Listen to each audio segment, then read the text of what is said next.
Bask in the aroma of Bob Hawke. Channel his fucking spirit. Yeah, man. Channel his spirit and channel his panache, his tenacity, his overall aura. His ability to just not kill himself for the amount of beer that he fucking drank. Yeah, but that's bloody Australian, mate. That's Australian. That's how you do it. Hey, man, you ready? We'll just jump in. You ready? Yeah. And welcome to the Pagey Train. Today I have in the studio with me, Scotty Belshaw, artiste and political commentator. Amateur whinger. Amateur whinger. Yeah, well, I think we're all amateur whingers when it comes down to it, man. Thank you so much for being on the show, man. Oh, no worries. You've got beer. I've got beer. Yeah, well, you brought beer as well. That's always very good. Oh, and yeah. Hawkeys. Oh, They're dude. Hawks, man. Yeah. How good's that? If this isn't the month to drink fucking Hawkeys, what month is it? Yeah, absolutely. Oh, no, see, I've forgotten to switch. Here we go. So this is where I've got to learn to switch when I'm on my own. This always happens. Well, you got to switch, like... Yeah, because you're on you, so you can see you, Okay. and I've got to go to me. I thought we were talking about, like, some kink stuff. Oh, some super kink. I forgot it was a switch, man. Well, man, we're here to talk politics today, right? Mm. You are a Labor supporter, yeah? I wouldn't say so. No? Because I wouldn't say so. Like, I think I'll support Labor in this election. I'm 99% sure I will. Yeah, same. But there's been in times where I voted for the Liberal Party. There's been times where I voted for independents. So, yeah, I just wanted to figure out, before we dive into this, where we both sit on the political spectrum. Well, like, a party of choice for me would be Flux Party. Oh, yeah? No one will give them a look in, though, but they're awesome. It's like... Yeah, like the age we live in. Oh, that sounds dumb. The age we live in. But like, you know, this digital age and shit where instead of electing someone for the next 3 years that will make your decisions for you for 3 years, Flux Party, you vote whoever the member is. If that member gets in, that's Flux Party. They've set it up so in theory you can vote on legislation via email, SMS, on the internet. You know, instead of waiting for people in Parliament voting for stuff for you, they'll say, "Hey, this piece of legislation, what do our constituents reckon?" And they're just this talking head, and they'll wait for everyone to vote, and they don't have an agenda. What they vote in Parliament is what the majority of their constituency votes in real time on that piece of legislation. So you would say they're like a technology-based a sort of system where you can have more of a public say through technology.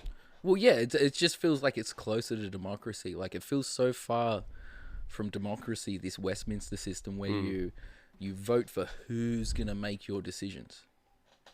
And especially when, like, who you're voting for has done a sales pitch to get voted in, and then they make your decisions. Whereas Flux Party... Well, I've just pulled them up here. So we've got the Vote Flux. Is this the guys? Yeah. Yeah, these are the guys. What is it? It's time to fix democracy. Vote Flux, the system. Flux was wrongfully deregistered by the AEC. Yeah. That's incredible. Why would they be deregistered? Because, like, the members for Flux, if you voted them in, is basically just like a coconut on a stick. They're sitting there in Parliament. They don't have an agenda. They're not barracking for anything.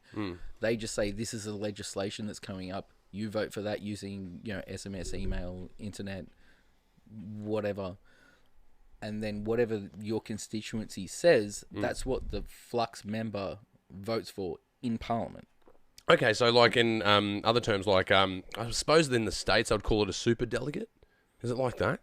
I've got no idea what that is. Well, superdelegate, I should look it up actually, but just from memory, yeah, I think a superdelegate is someone that they're an organisation that sets up and says, we stand for these values. Yeah. So then you give your vote to the superdelegate, and then they will vote for you. Yeah. So in a presidential election, superdelegates have like 30,000 votes, and they're like a faction, I guess. Yeah. Yeah. Well, no, like far removed from that even. Like that sounds way closer to Westminster than anything else. Like, It is definitely based off a Westminster Yeah. system for sure. Yeah. Flux is just like a workaround for Westminster, where the person there that's that's representing you, they don't have their own agenda, or they might, but they're not allowed to within that role. They don't say, "Hey, we should vote this way." They don't try to give you a sales pitch. They just say, "This is a legislation. How do you want me to vote?" They get everyone to send it in by by all the technology we have, and then whoever's higher, the yays or the nays, that's how they vote. Doesn't matter what they. Oh, so now I've got to say, so they will cast a vote based on public voting through technology. Yeah, Yeah. Okay. that's like the closest we've got to actual democracy within the Westminster system. Well, do you think we should become a federation? Like, should we divorce the monarchy? Who gives a shit? You don't care? In the age of globalization, who gives a flying fuck? As long as we're in the Commonwealth Games, no one cares. Yeah. We still want to play cricket. Yeah, man, who cares? Like, yeah, if I got to say, yeah, for sure. But well, would you prefer, like, because it's going to be Prince Charles that's going to be the king, and people want, what's his name, Prince, not Prince Andrew. I don't think they want him. It'd be some inbred fuck from over there, man. Like, who cares? Yeah, which is a nice way of saying blue blood. Yeah, absolutely. Yeah, totally. Well, I don't care either. But certainly, I guess the point I was sort of drawing towards was maybe if we do become a federation, we could re-look at how our democracy works. A republic. Yeah. Sorry, if we do become a republic, we can look at how democracy works, and perhaps those mechanisms can change. Nah, look, I don't think that'd happen. Like, because this is like worldwide. It's global. How democracy works. Like, since the Romans, God bless them, had this great idea. Hey, just for a little bit, you get in here, vote within public interest, and then slowly it turned to, how about you just stay here for 1 year? 2 years. How about you're an emperor? Like, we're still within like that type of thing where I don't think the political system will ever change. It just fucking won't unless there's a paradigm shift within types of political systems. But we're not gonna change Westminster system by like keeping it there. It's always gonna be exactly the same. Well, the problem is, I think, because we're talking about an empire, right? The only way it can reform is if it's been smashed. And that's what we're all afraid of, right? We should be afraid of it. We are afraid of that. We're at the end of the shelf life of an empire. Like, there was this guy that came out, and he was a historian, and I think he was in Newtown. Like, it would have been like 10 years ago that he went and did a talk, and he was talking about how all empires have a shelf life, all of them, like a similar shelf life. Before they just fucking sink into the sea. And apparently, like, the Western Empire, we're very, very close to that end, or on the end goal line, which is fucking terrifying, because, like, we haven't even made democracy cool yet. Like, we're still stuck in this bullshit version of democracy, and then all of a sudden we're gonna get, like, thrown into some type of autocracy. Well, here's a bit of insight that I've just pulled up. So the 5 stages of an empire, then as follows: regionalization, ascension to the empire, maturity, extension, decline, and legacy. We've got to be in decline. We're in decline and legacy, right? Like, overextension would have been like what, the 70s or some shit. Yeah, totally. At the peak of oil, I would say is a good way to talk about that. Yeah, for sure. Yeah, so we're never going to actually change democracy. It's just going to be whatever our idea of democracy is, either here or not. Yeah, well, I suppose you got the you got the Magna Carta, and we've based it all off that, separating from monarchies. But I guess, look, one thing I've noticed that is a trend through it. But if you can't remove it from if we can't remove God from state, like, it doesn't matter whether we're removed from monarchy or not. Yeah, well, they would say that it is removed from state, though. Like, we're secular, right? Do you know who our Prime Minister is? Do you know who his cabinet is? Are you fucking serious? It is a serious conversation if you think about it, because there are because he could be easily described as an evangelist, right? I remember seeing that there was. I don't know, man. Like I know that he says he is, but he also like he. It sounds really weird, but like he's switched football codes. Like he went from AFL and Now then he's like, is NRL. no, now I like NRL. No, what's soccer? He started off with Brethren and didn't like. I read somewhere that he wrote like his thesis in uni on how to market the Brethren to a wider audience. And you can find like copies of this thesis of his, and then after that, he went to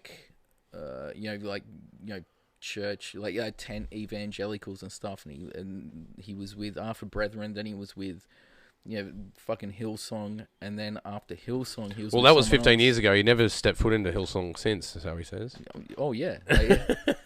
Yeah, he was like, that last Star Wars one with like Luke Skywalker just there. Oh, it's not him. That's fucking Scott Morrison. Like fucking what was it 1 year ago when he was hanging out? I wasn't there. Like. Yeah, but he said it in the context, and that's how he's slippery, right? Like, I've got to say, if you're going to say anything about ScoMo from marketing, right, or ScoMo from marketing, put it in the comments if you don't care. But if I'm going to say anything, like, he is very good at wordsmithing his way out of a problem. He's very good at that.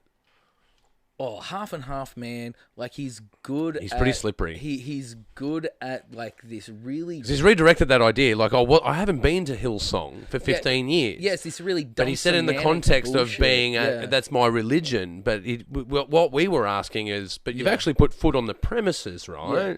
And he's moulded that out of that space. He's all about, obfuscation, man. Like, this guy, like, it's not like... He'll tell lies, right?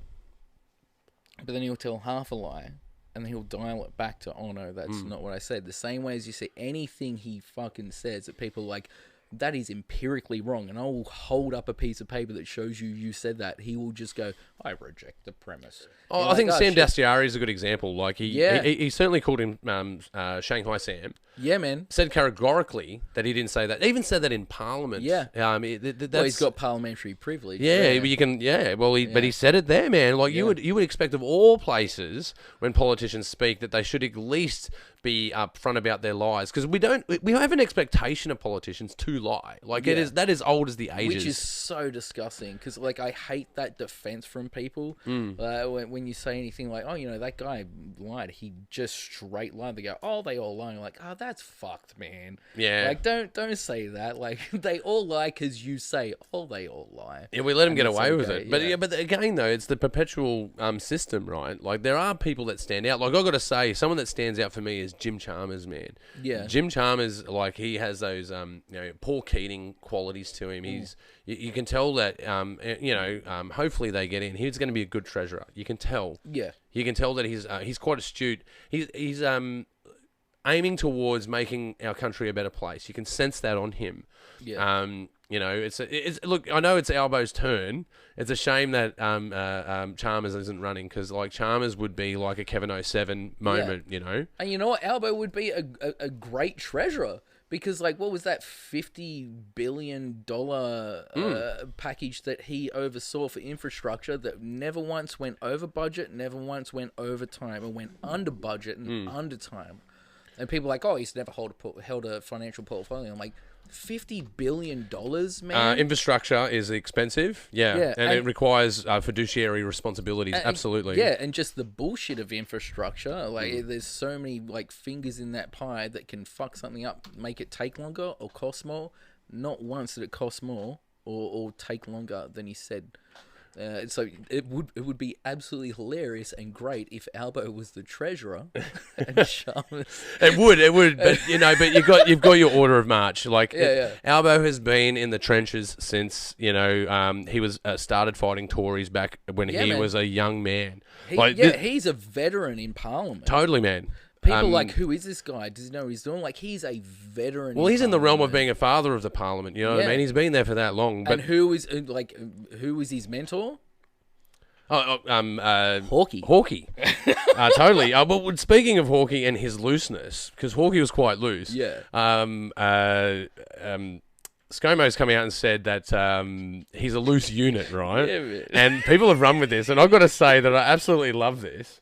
Totally. Like, yeah. Absolutely, man. I think this image says it all. Yeah, that says it all, right? Man. Because he is a guy from Western Sydney, man. Photo. That's from a real photo. What a sick cunt. Yeah, and he is a loose unit. Yeah, and now what a loose unit, man. Yeah, totally. I think it's actually a badge of honor, man.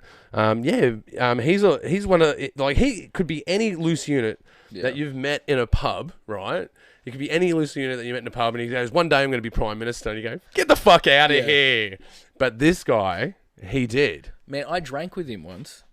Oh, really? This isn't a fib, but it wasn't like, oh, we're sitting down and drinking with Albo. It was like I did. I was dating this girl that was like a comedy manager or some shit, and so she was in the entertainment industry, and there was like this charity AFL match every year, which like Tim Rogers in Melbourne was all about this shit. Yeah, I was spewing because we're in New South Wales. I'm like, where's my Tim Rogers, you piece of shit, motherfuckers? Yeah, but then so like she was like. Her and her friends were doing cheerleading, and I'm like, "Fuck yeah, I'll do cheerleading, man, for this match." And like, I looked horrible. I borrowed from my friend Emma. She did stuff like that. I'm like, "Give me all of your lycra, your tight fitting lycra with like plunging necklines, and wore this shit." And so we're watching this game, we're cheering on. And, like, we got a bottle of tequila on the sidelines because we're not real cheerleaders. We're just getting fucked up and watching some people play some code Hey. I think you guys are totally real cheerleaders. Just saying. And then, like, apparently AFL, like, they have, like, quarters. Yeah, that's right. People go off and go on.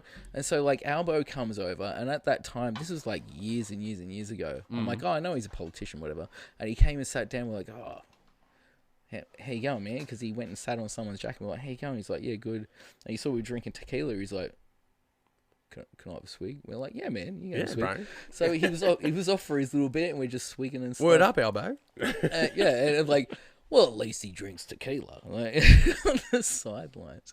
Yeah, totally, man. Like, there was nothing to glean out of it. There was nothing cool. It was I think that's just a story that goes to the fact that he's an everyman. If you were going to go and say that Morrison was an everyman, oh fuck off. I think you're off the mark. If you go and say those sort of things, and like more power to the lad. He doesn't know what loose unit means. Yeah, like especially in a Western Sydney context, like it's kind of like using the word cunt, right? Like you could go up to someone and go, that guy over there is a bit of a cunt. And that's a pretty serious comment, right? Yeah. You go, oh, man, Scotty, man, he's a total cunt, bro. Yeah. That is a term of endearment. Yeah. And it's the same with loose unit. It's because he's not lived within reality since he was in high school. Have you heard that thing about how, like, people in the Young Liberals from the time that he was in high school or uni were talking about, I think it was uni, they were talking about how he's just this weird fucking guy sitting on in the edge of the room and just smirking and looking at him and not engaging with anyone. And Young Liberals are fucking skeezy and weird as it is. Oh, and dude. they thought he was weird. Look. And so he's like, his trajectory is like, I'm this fucking career politician. And only weird cunts that young go, I'm going to be a politician and everything I do is going to get me to be a politician. Well, I think the difference with Albo is he goes, I want to be a public servant. And I think that's the difference. Yeah. And if you want to look at, just look at the conduct of the Liberal Party in relation to women over the last 5 years, and I think that taps into the idea that you're talking about. Yeah. It really does. Man, like they're total... I wouldn't say disregard, just like they've got no idea. They're not living within reality. They don't understand what the fuck is going on. They don't know what the ramifications of their decisions are. Like it's like, have you ever talked to a really, really rich person that was born rich? Yeah, they're totally. weird, right? They're cool. They're like, you're hilarious. They're kind of like a baby. You're like, you're adorable because you don't know how the world works. I think that's a good way to put it. It is adorable, yeah. Yeah, and that's kind of what they're like, man.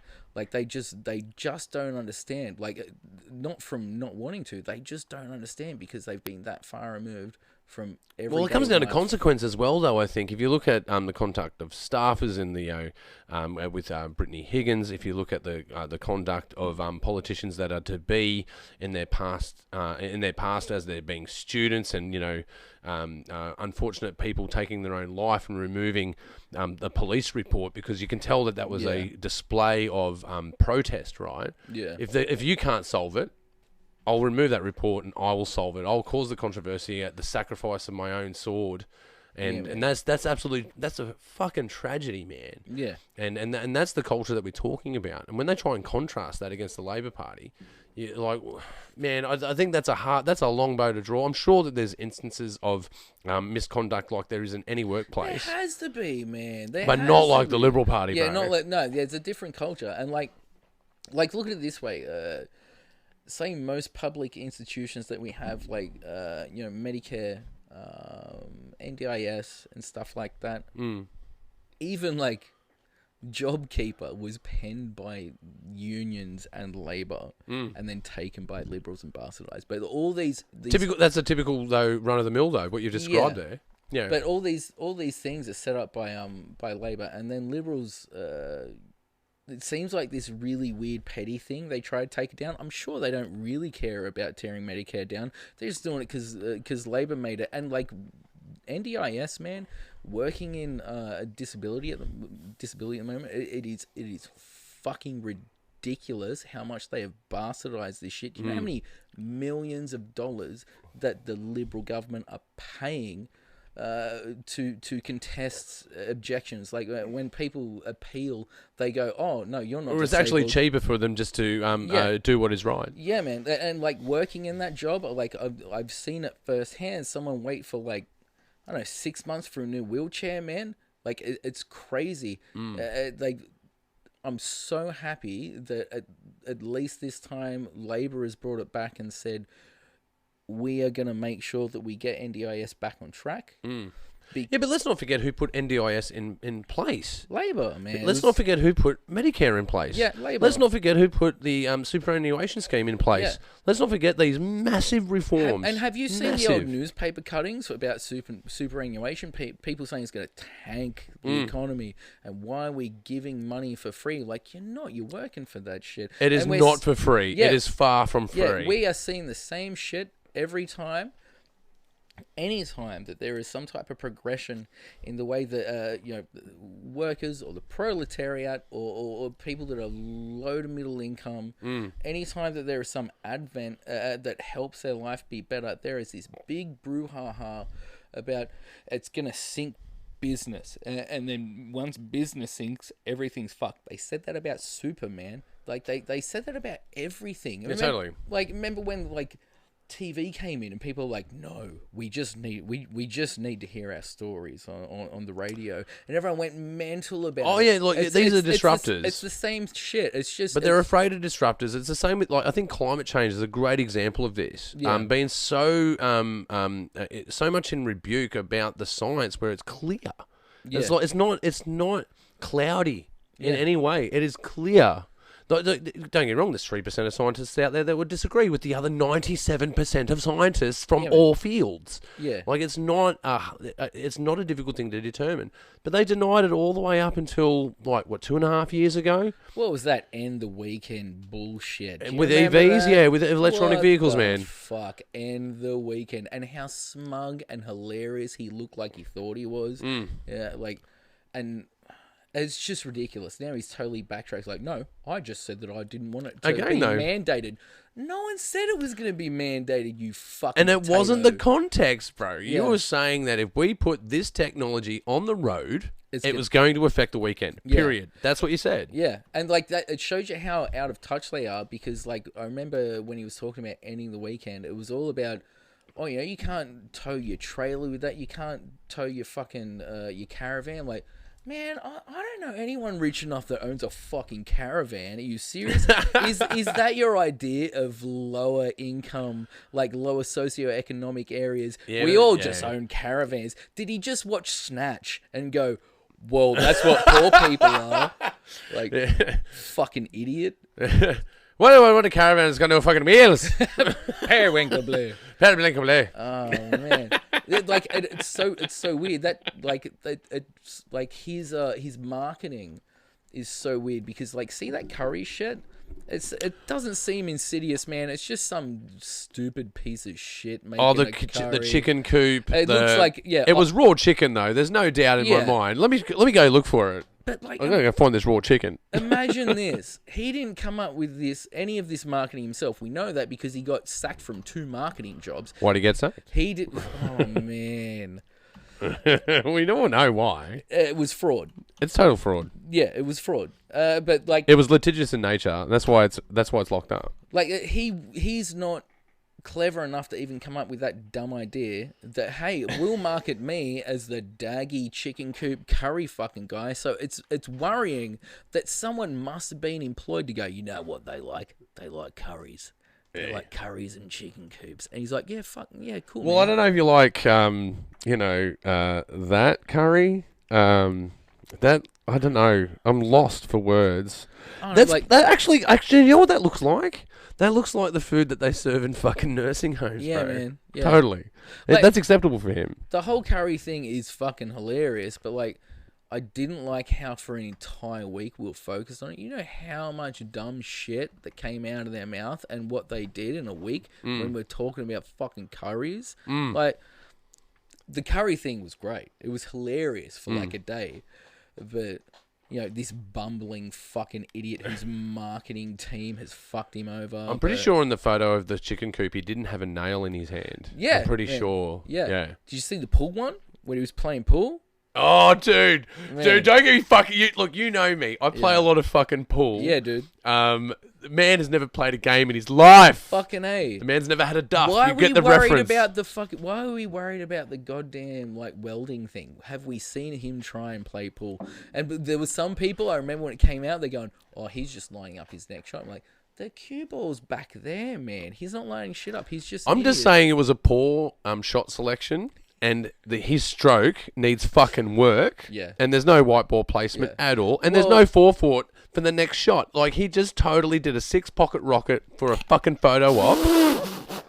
Look, I'm just saying the prick can't play pool because you can tell by the way he plays. Yeah, yeah. I mean that. man, I mean that from the bottom of my heart. Play a lot of pool, man. I'm telling you, the guy doesn't play pool. Yeah, well, that makes me think, like, the entire time, like, I'd like to think that when I'm thinking about the political sphere, I'm not like, you know what, I'll punch that cunt, because that's just dumb and stupid. But when I look at his fucking head, I'm like, I guarantee if he was in the pub and someone hit him, he would cry. I guarantee. He talks a lot of mad shit and screws the entire country up, but he would cry if someone hit him. Oh, dude, did you see... we should... man, fuck Westminster, let's go back to talk shit, get hit. Just for this... just for this Bring one back term. the biff. Yeah, man, just this one term. Give it a try. Fuck it. No, I think a good example of that is his security detail were activated this week because of someone not protesting but voicing their opinion. Was it the ex-ambassador for... Ex-ambassador made an approach, and they worded it interestingly in the news, which I found peculiar, because they said staffers and security detail. And you go, let's look at that sentence and let's see what you actually mean. The people that pushed him away to begin with, assault. Yeah. Right? That's assault. They put their person on his. AFP and a can non-secure... Yeah, no, but you got to understand, a staffer is not there in a security capacity, and they've laid their hands on somebody. Like, they've pushed them away, and then they've gone, oh, come on, get this guy. Right, so security was the second AFP part. there just going, yeah, no, that's right, mate. That's because they understand the law. Yeah. They understand that. Like, if you're in the street, you can be approached, especially as a politician. Yeah. You can be approached. Any celebrity sort of status that you're going to have that. And that's why they have security details. Yeah. But that wasn't about security. That was not about security at all. No, this... like, he's terrified of anything. And Scrutiny. Like, and it's... Oh, man, yeah. But the funny part about that one specific thing was, like, when you see the pictures of this emaciated, like, old golem-looking bloke, silver hair, like, just the photo... Emaciated golem-looking bloke. Yeah, That's like, a great sentence. Yeah, like that Solomon Islands envoy guy, ex-envoy guy for the government, and you see him, he's trying to ask Scott Morrison a question, and then, like, the actual picture is, like, 5 burly motherfuckers barreling Scott into a car while this skeletal looking mummified desiccated old bloke is like, hey, you didn't get that right. Yeah, but like the shot was so good because, like, he's in action, he's like, Like he's not just getting in the car; he's like in motion, getting into this fucking car. It certainly awesome. was not a security moment. No. It was an embarrassment moment to be man. avoided. But that's again though. That is just like if you look at I look at the ABC banners. So you know when they run ABC 24, you see on these banners, and you can write a banner any kind of way. Yeah. And the inflection is everything. So you could talk media, man. Yeah, fucking A. because if just say there's 50% of something, you can go this has risen by 50%. Yeah. Or you can go this has been cut by 50%. Yeah. The answer's still 50%. But Yeah. depending on how you inflect that is you're putting in the negative and the positive. And what I found is that they're doing a lot, like even the ABC are doing it. Negative waves about Albo's, they'll even call them gaffes, right? This is a word that they use a lot of, gaffes. Yeah, the fucking gotchas. The gotchas, Jesus, yeah. no one cares about policy, man. You know why? Because And that's what those banners are. They're these gotcha reflections. They're like our political system, not even our system, like our political ecology in Australia, and I'm sure in other places, but I won't speak about them because I don't fucking live there. But in Australia, it's all about like these cheap gotcha fucking moments where like it's so short-sighted. You're not asking about policy, man. Like you're not looking at policy. You don't care what these people are going to do.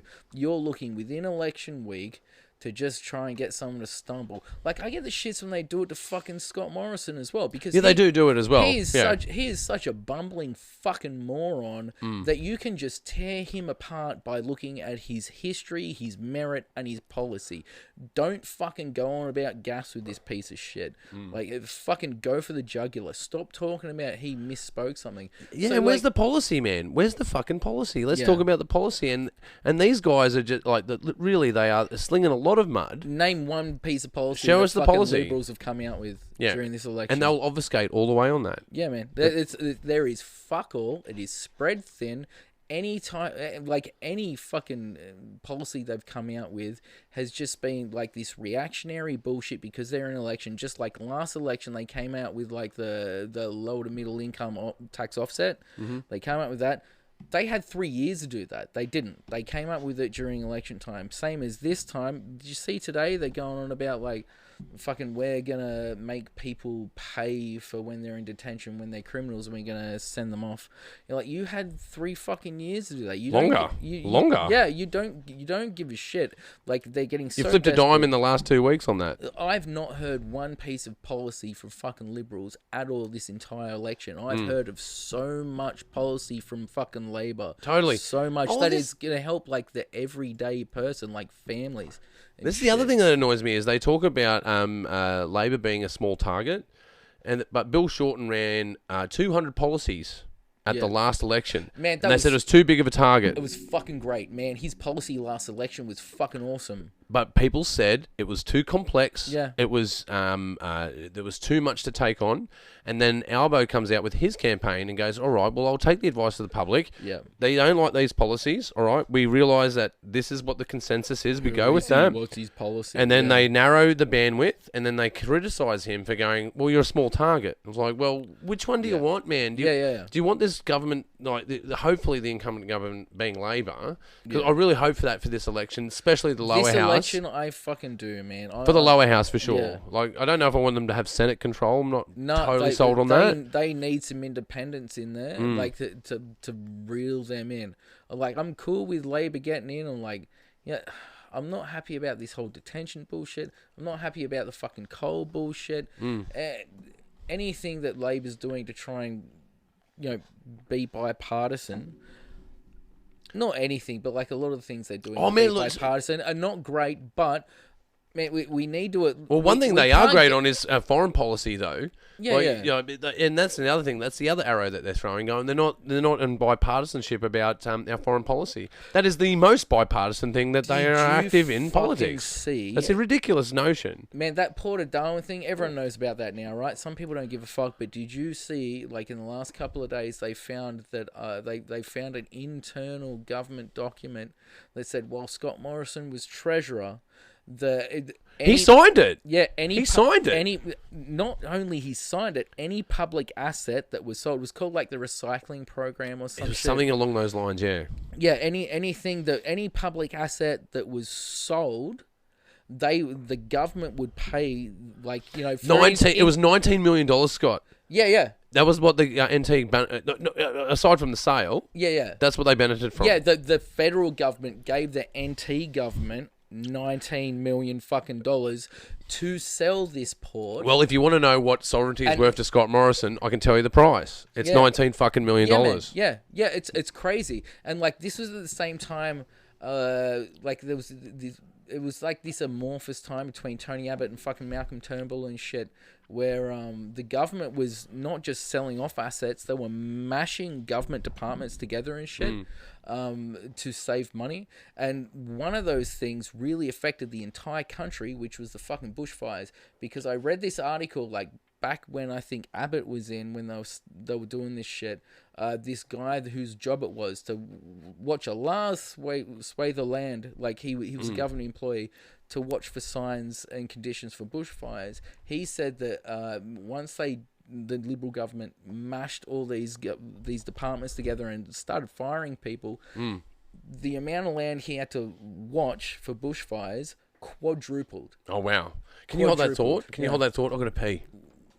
Under the Abbott government, when they did this and they started mashing government bodies together, so because this guy had like 4 times the land to look after, he I think it was on ABC or some shit, and he would, like, when they interviewed him, he went, I can't effectively do my job. I can't tell you when there's fires. I can't tell you when there's fire conditions, because they've sacked like 3 other people, and now I have to look after their entire piece of land. Then on top of that, when like senior RFS members sent a letter, like a lot of them signed the same letter, saying there is going to be unprecedented fires this season, and they sent that months and months and months. They did. And you know what? They had forewarning. Yeah. Simply put, they had forewarning. It hit Scott Morrison's desk. He didn't reply to it. He went on a holiday. I know it's like this thing of, oh, he should be able to get a holiday. But no, he got this piece of paper from people that work with fires and stopping them, saying there is going to be this unprecedented fucking season, man. And he didn't do shit. He didn't even reply to them. And you know what Shorten said? Like in his campaign, he said, we're going to spend X amount of dollars on these helicopters that we need, that we didn't have enough of, and then we didn't vote for him.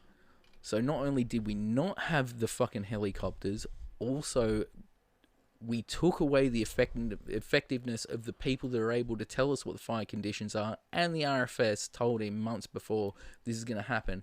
And then they have the gall to use the word unprecedented. They have the fucking gall. That's not unprecedented.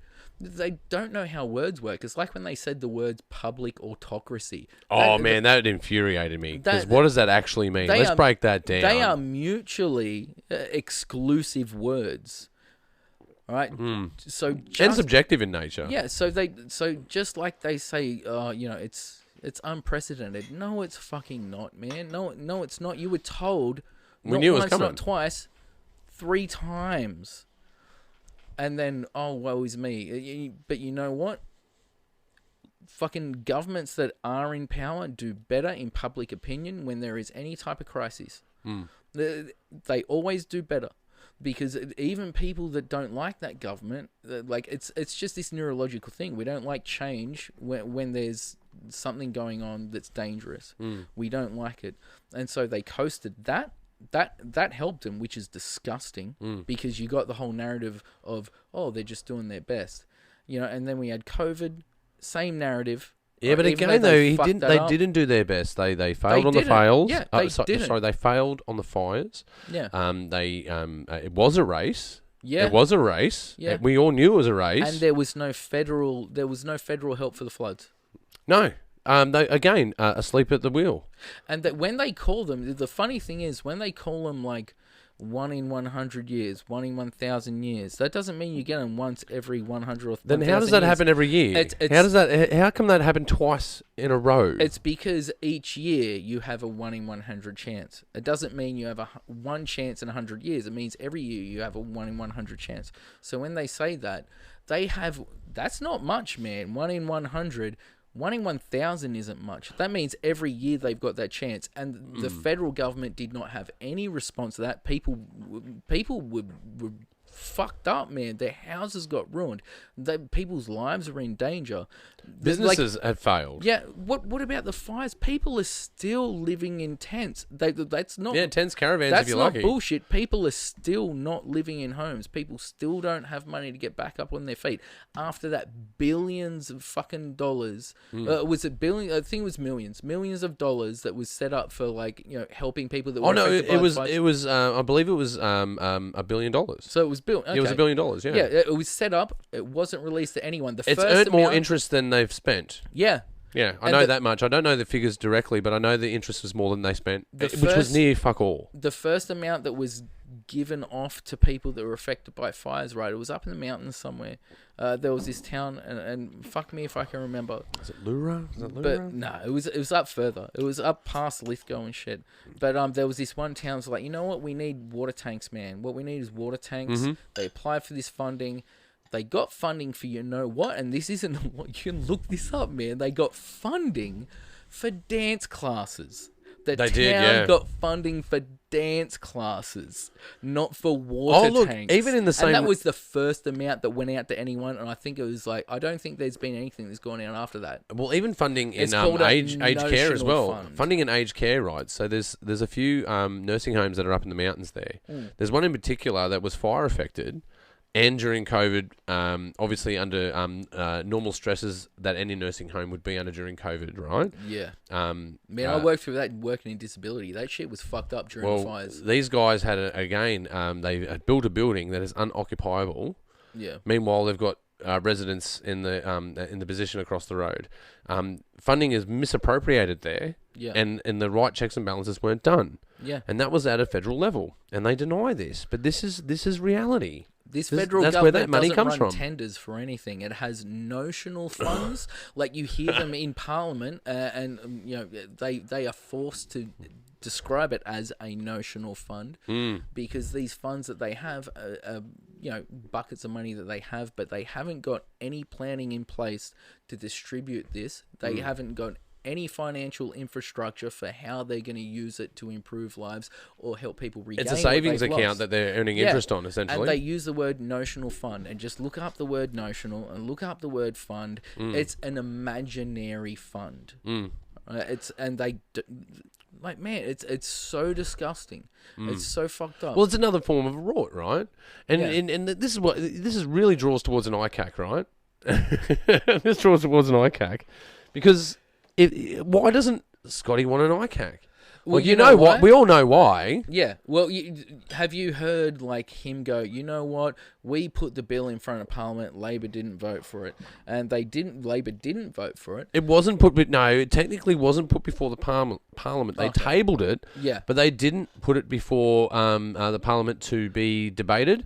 And even one of their own... This is where it gets bizarre. This is a bizarre turn in... procedural politics in federal parliament. Yeah. One of their members crossed the floor, right? Yeah. To suspend standing orders to debate the bill. That order was passed, but because of COVID restrictions, they pulled in the emergency measure where standing orders can't be suspended during a crisis. Yeah. So they lent on the emergency factor that this couldn't be debated in Parliament. They didn't table it. They've tabled it in the parliamentary conversation, but they haven't tabled it as a bill. This is what that's a significant difference. This is what they've done as a party. I suppose it harkens back to what we just said about notional funds. Every time that Liberals say, we were gonna do this, but no one backed us. It was a notional bill. You didn't actually give anything. Well, it was also what he called it a toothless. It's a toothless tiger, But it's fucking ridiculous. If you see what the Liberals for ministers to decide what is corrupt. Yeah, basically, absolutely. in a nutshell, Yeah. that's what it is. It's for ministers to decide if that is couth or uncouth, right? Yeah, where Labor has said, no, we want nobody connected to Parliament. We don't want Parliament to have actual power over this independent body because that defeats the fucking purpose. That's why it's an independent body. Yeah. But the other part that really annoyed me is through state government, obviously the ICAC, right? And in both Victoria and New South Wales, are both different parties, Labor, Liberal. Very similar processes, public auditing in a nutshell. This is a kangaroo court. Now, this guy criticised our legal framework and described it as a kangaroo court. Dominic 50 Kids fucking Perrottet said, nah, bro, don't say that about our fucking ICAC. It's legislation, man. Yeah. It's essentially saying the courts don't know what they're doing. You know, it's kind Essentially, of that's what it's hilarious. Like, calling it a kangaroo court, I wouldn't disagree with that. Not because of the processes, because it can't hold anyone responsible. See what happened with Gladys Berejiklian? Holy shit. She got caught lying how many times? She went, I didn't say that. And then they would just pull up the phone fucking Oh, that's all right. recording. I feel bad for her because I think she got had. I think she got had by this fella. She never, I think she got had. Nah, fuck that shit. She never did. I think she did. Nah, if you hear... I think he swindled her. If you hear the recording... She was guilty, but I think she was swindled. I really do. Nah, fuck that. You know what? That was the narrative run to try and get the... Was it the fucking New Life magazine sitting at the front of the fucking Coles line? Yeah. People to go, oh yeah, you know what? Yeah, a tape line, yeah. It was only that narrative was only used because they thought, you know, people will go, I've been had by a man before, so I know what she feels like. I know. She's done nothing I watched wrong. the testimony. I watched the whole all the proceedings. I watched all of them. And it did seem to have that what's a nice way of putting this? That Nigerian feeling to it. People lost for love because, like, hey man, times can be lonely, and you've got someone out there that you're having a good time with, certainly physically and emotionally, and all of a sudden it's like, I'll run that through for you because I love you, babe. I love you. Have you know what I mean? There's no way. There's no way. Man, if you don't have it between the hips, you must have it between the lips. Man. That's all I'm saying.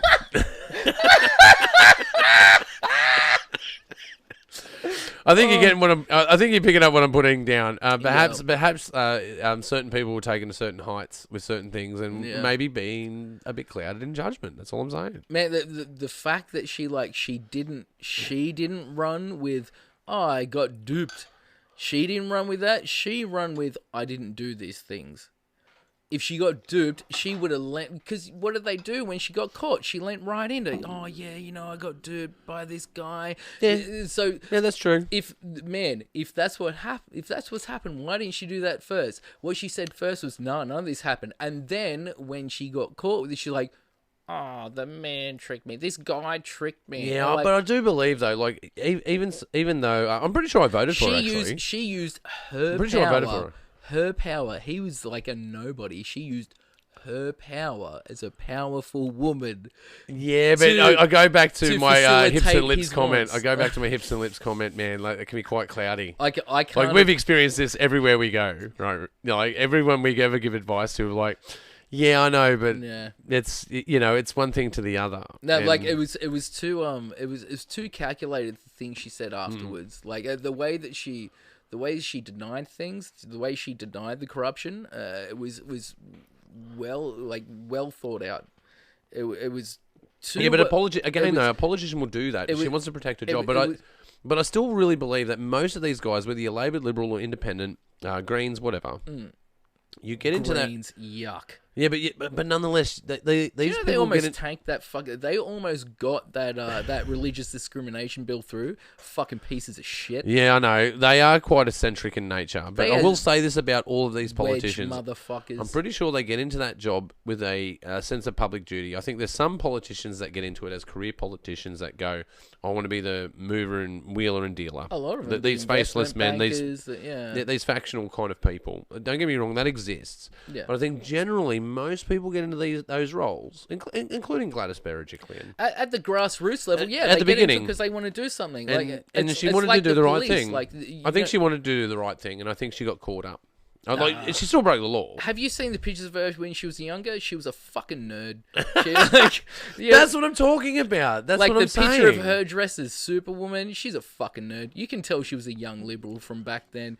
Oh man, look, I'm just saying. She dobbed on people that were smoking out the back of the fucking demountables. Probably, you can tell. Yeah, probably. But she did it out of the goodness of her heart. And she would end it by going, "Because Mum said." You can tell she's just a piece of shit. No, I don't. Look, I don't know if she's a piece of shit. Well, not literally, but she's a horrible person.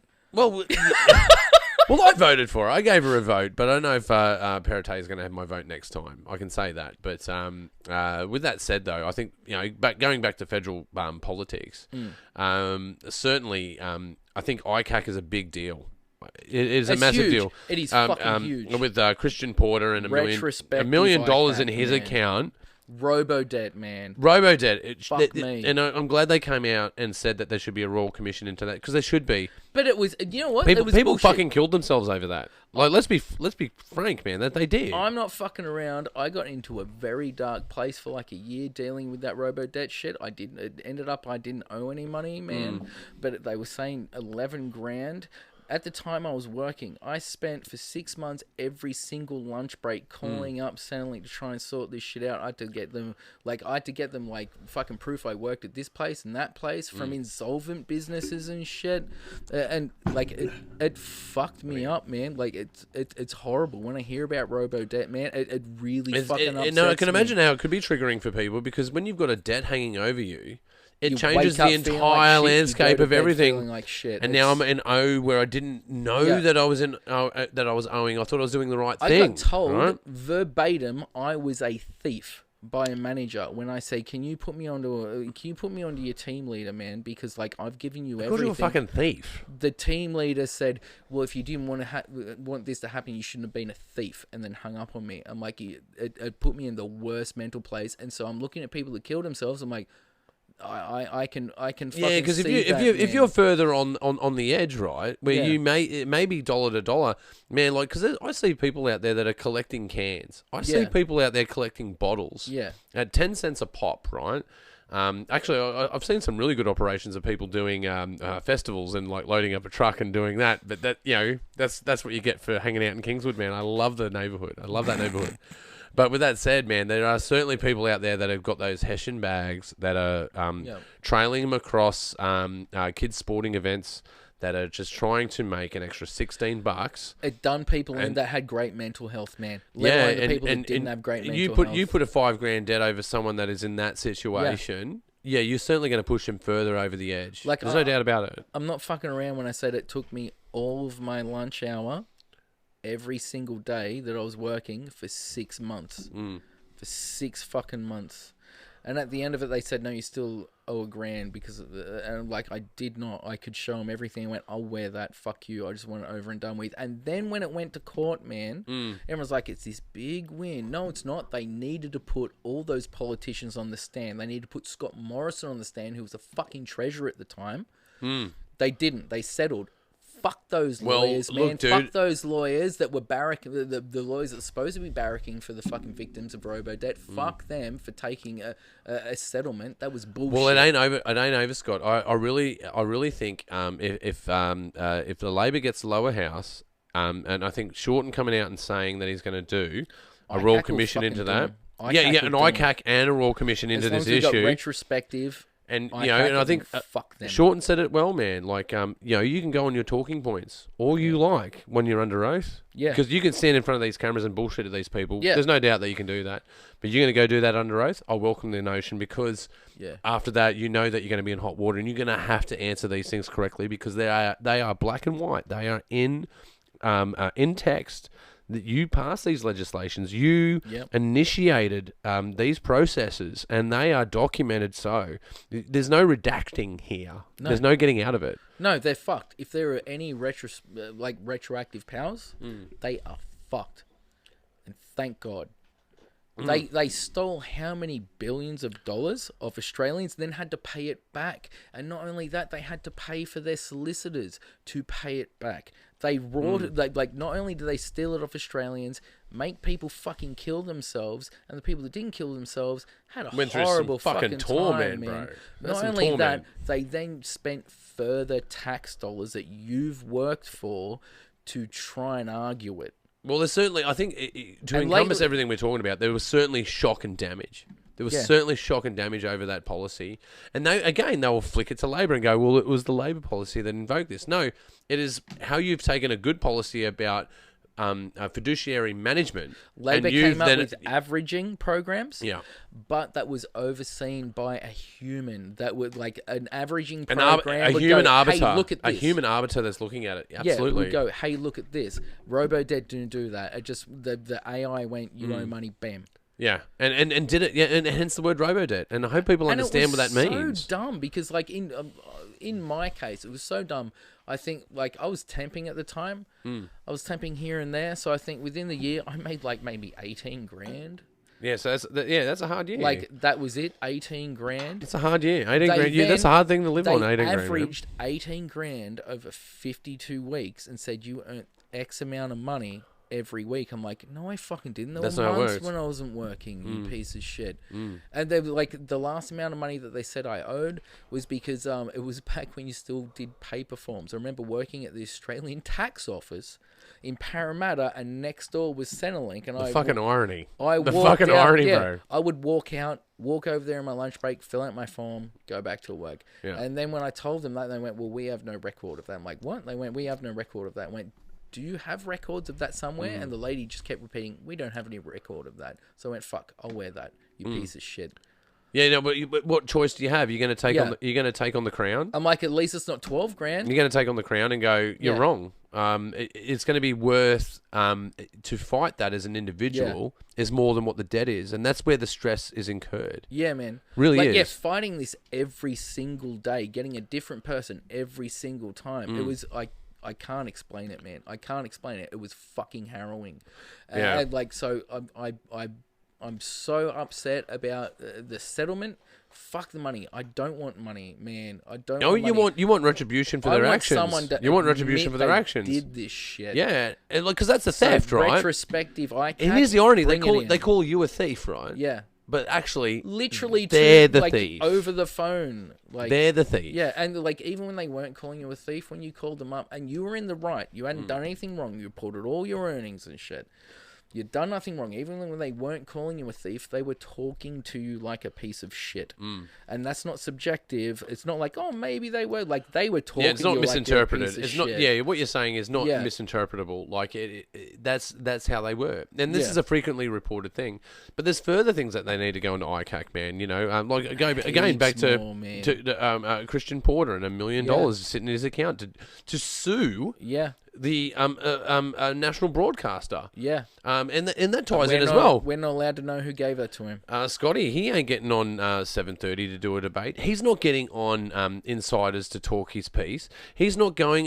He's not even participating in the national broadcaster to put his vision forward. And that tells you everything. Yeah, that tells you absolutely everything. That's piss weak because Ida Buttrose it's gutless. It's absolutely gutless. Ida Buttrose is running ABC. Ida Buttrose loves the Liberals. That's so piss weak to not even go on there. Holy shit. And David Spears, man, he's going to be sympathetic to you. I think Laura Tingle will fucking eat your lunch if you go on her show. And that's perhaps what he's afraid of. We don't need any of that shit anymore because you know what? We saw the last 3 debates, right? And they were in front of swing voters. And every single debate, the swing voters voted for fucking Labor. Actually, I've seen your comments on the Young Liberals because the Young Liberals come out and they come out and say like, "Oh, Scotty won this." You'd be like, "What are you guys on?" Yeah, like they won this. Sky News said that Albanese won. Sky fucking News. Sky News. And then the Young Liberals are like, confirmed. Fucking Scott Morrison won. Like Sky News just said, man, on their platform. You piece of shit. The only thing more outrageous would be like, you know, Albanese and Credlin getting married. Like, there's just... Okay, so when's the wedding date? That's what I want to know. When's the wedding date? Because that's outrageous, man. It's just not. It's just not. It's just not cricket, man. It'd be pretty cute. It would be. They would make a cute couple. They would. They'd have those. They'd have like those cute married couple arguments, like oh, you did it again, Anthony. Like it. Yeah. Yeah, giving those pensioners what they deserve. Naughty boy. Oh shit! Did you see that if Labor are getting in, they're like raising the wage for aged care, disability, and nurses? Oh yeah, they totally should. And I think another part of their policy that because policies don't exist. Have you heard about this? That there's no one's putting out policies. Yeah, because we live in the age of car salesmen. Yeah, they want to put a nurse, an RN, registered nurse, in every nursing home. Horror, man. Sounds like a policy. Wow. Does that sound like a policy to you? Why would you put a nurse in a nursing home? Fucking what? Hold on. No. I'm just saying, I think it's been said before. Perhaps it's in the title. It might be in the title. I need to look that up. Let me just do a Google search on nursing homes. Liberals lose their shit about it. You know how much that's going to cost? To what? Put a nurse in a nursing home? Fucking hell. Let me slap my jaw and get it fucking excited. We have taxation for a reason.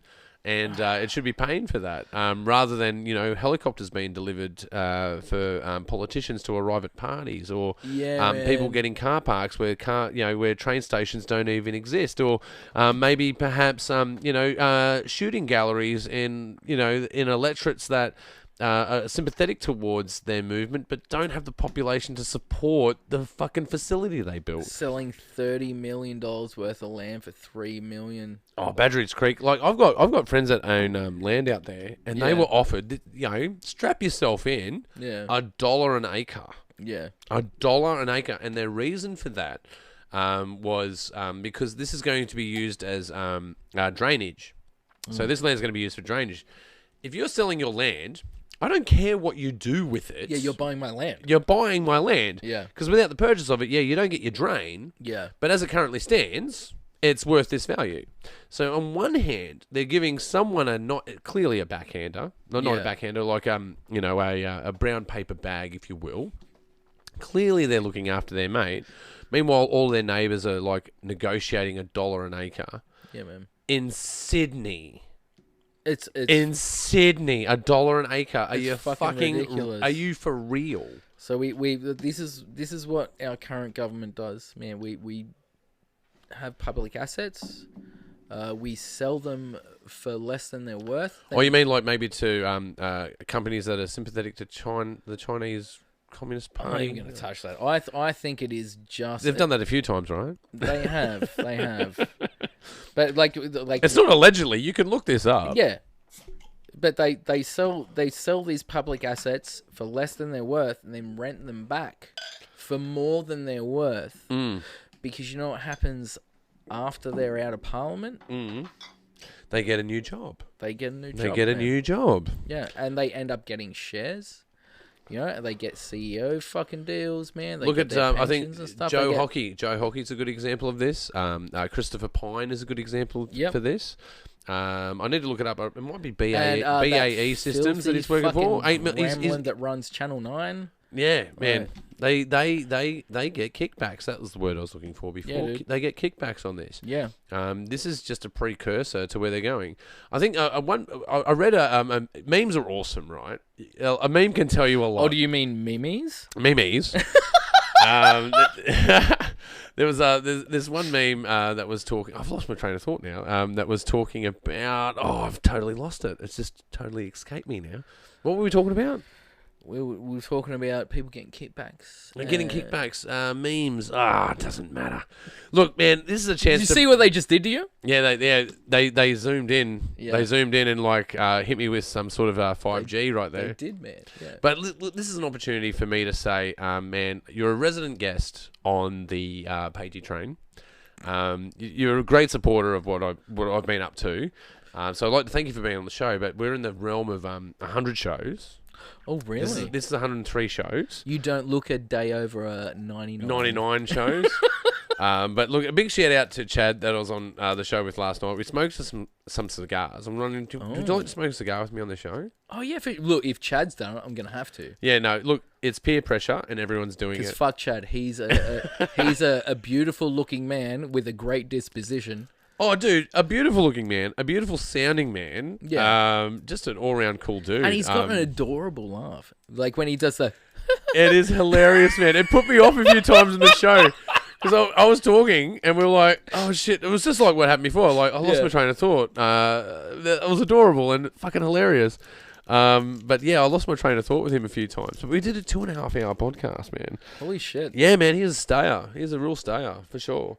You got to get Chad back, man. The guy's I'll totally get him back on the show. Yeah. I'll totally get him back on the show. Oh, thank you, sir. Yeah, take that and smoke it in good health. But yeah, no, we're on to 103 episodes. Shit. I've passed, I think, 30,000 downloads, and I think maybe 34,000 now. In spite of that face. Yeah. I have a good head for radio. Or podcasting, as they would. This is a video podcast. But with that said, man, now we're on Spotify. Well, we've always been on Spotify. Yeah. When I say we, I mean me and like my producers that occasionally help me. They're not here tonight. They rarely show up these days. Maybe I'm too controversial, but I've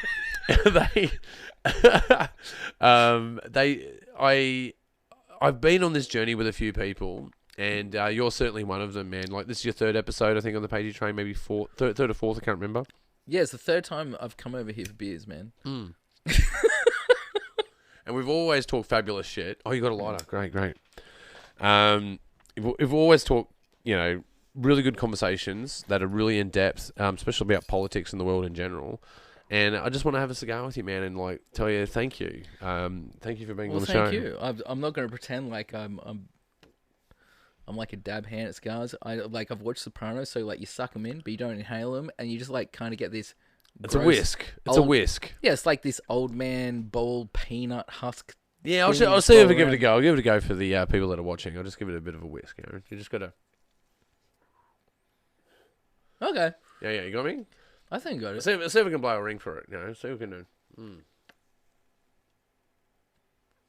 Almost. Oh, there it is there. He's got the ring going. Yeah, well, I've been told that a million times. He's got the ring going. Yeah, no, but thank you so much for being on the show, man. Like, this has been an absolute blast. Over the episodes that we've done over 3 years now. So you've been on every year through COVID and pre-COVID. I think we were. Yeah, on. pre-COVID. It was pre-COVID.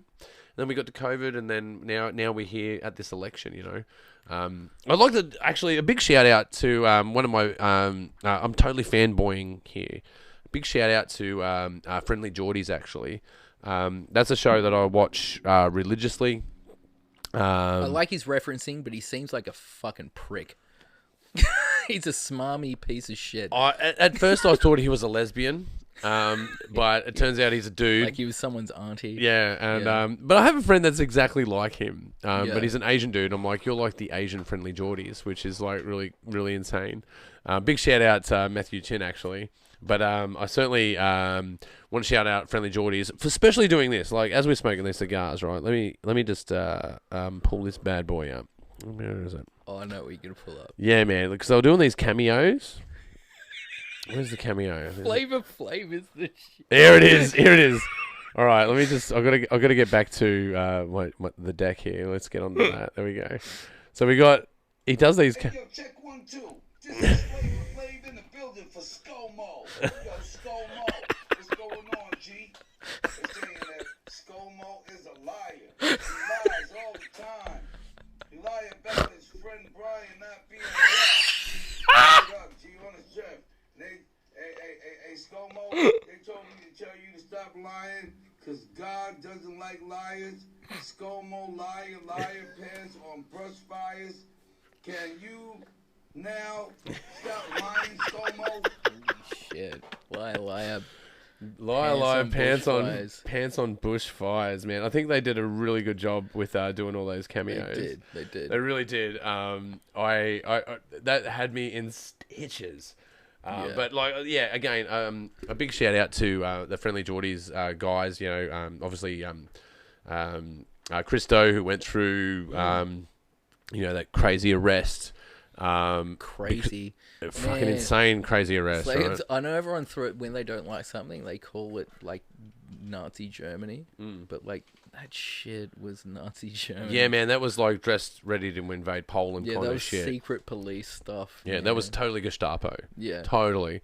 But mate, where the I don't know. Maybe the Nazis were educated. Maybe they had a few dumb cunts in their fucking ranks. But the guy that arrested him maybe was the fucking Nazis dumb. had a few dumb cunts in their ranks.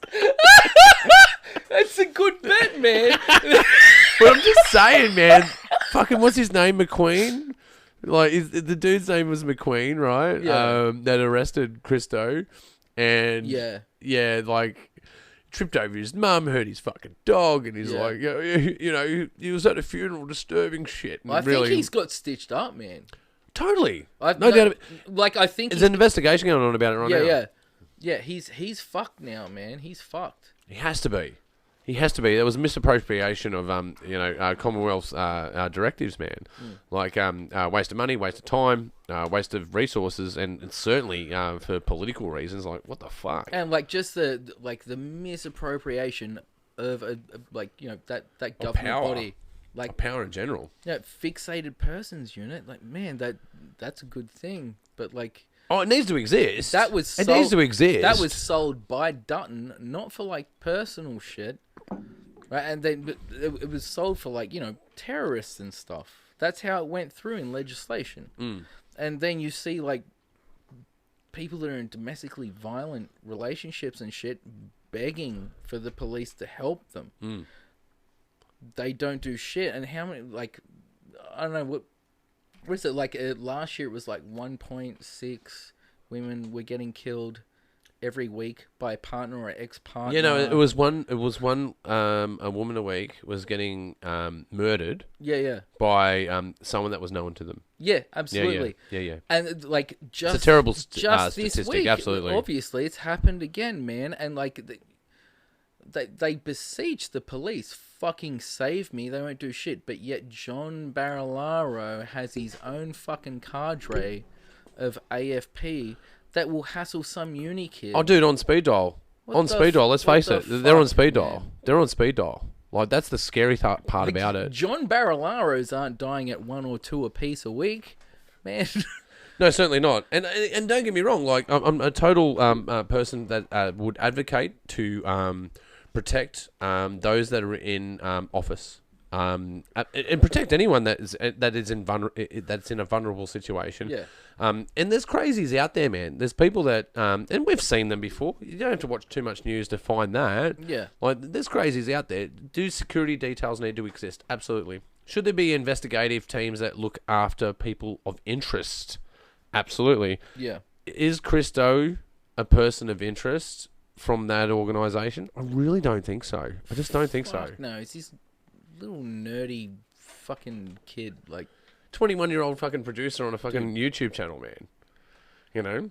Like that's what people don't understand, man. Like it's that what happens to the least of us, like happens to all of us. That's right. Like if that's when people go, oh, like when a criminal's treated badly, people are like, oh, well, they're a criminal. Like, yeah, but you don't get that means that you could be treated the exact same way and it's okay.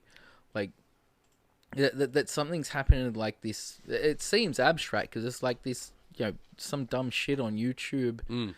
But it's not abstract. That's happening to someone means it could happen to you, especially seeing as the Liberal government has shown interest in wanting to be litigious about people that are critical of them online. Yeah, absolutely. Like and regular a strong people, force as well. Regular people. We're not just talking saying, about fuck you. Yeah, we're not talking about like high-profile people.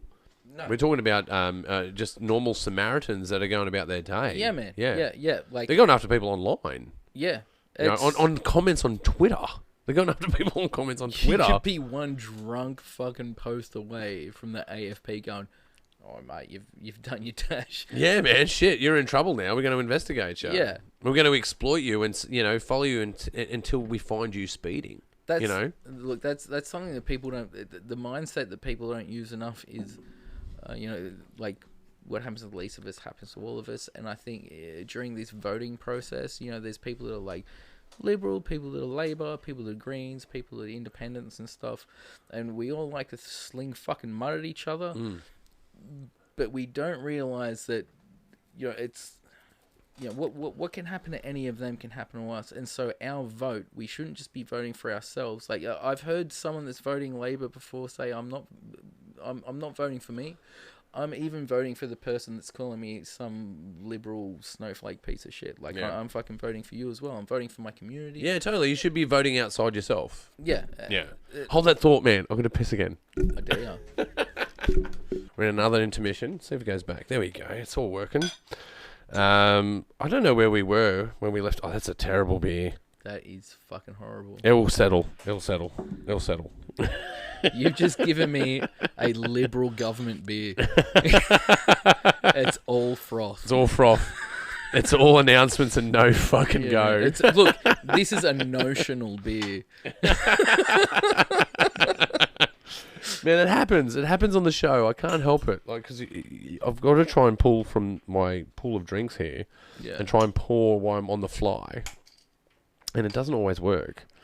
It does happen. But usually it's this beer that it happens. I've watched Cocktail. It's easier than you make it out. That's true. That's true. But with Cocktail, it was actually I got a bit of controversy over Cocktail actually. Really? Yeah, man. It's one of my favourite movies ever. Oh, dude. Tom Cruise. Yeah. Brian Brown. They had Tom Cruise in the script being beat up by Tom Brown. Not Tom Brown, by Brian Brown. That would have been awesome. Yeah, but they cut it out because they go, well, we got invested into this guy. They're like some Australian maniac cannot beat this 3'2" man. Yeah. We can't have that going because it's going to affect the market, you know. So it was again an economical decision, not a narrative one, which I think really fits in with what we're talking about. We're talking about a government that is clearly corrupt. We're talking about a government that has been denying climate change. Like, only recently have they turned around on that. And there's evidence in the fires. There's evidence in the floods. And here's the other thing, man. Around Penrith for the last 3 years, I've seen, like, billboards saying that, do you have your flood plan? Yeah. And you go, they know. They know. Yeah, man. They know. They're trying to buffer the economical fallout by saying, you guys should have a flood plan. Yeah. But at the same time, would deny that a flood's going to happen. Yeah, they want to say, you know, this horrible thing happened, and no one had any idea. But at the same time, they also want to say, you know, this horrible thing happened. How are we supposed to deal with it? Yeah, they don't want to take responsibility, but they want to take responsibility. Like, they want to take the credit, yeah, but they don't want to take the responsibility. Yeah, totally. It's fucked up.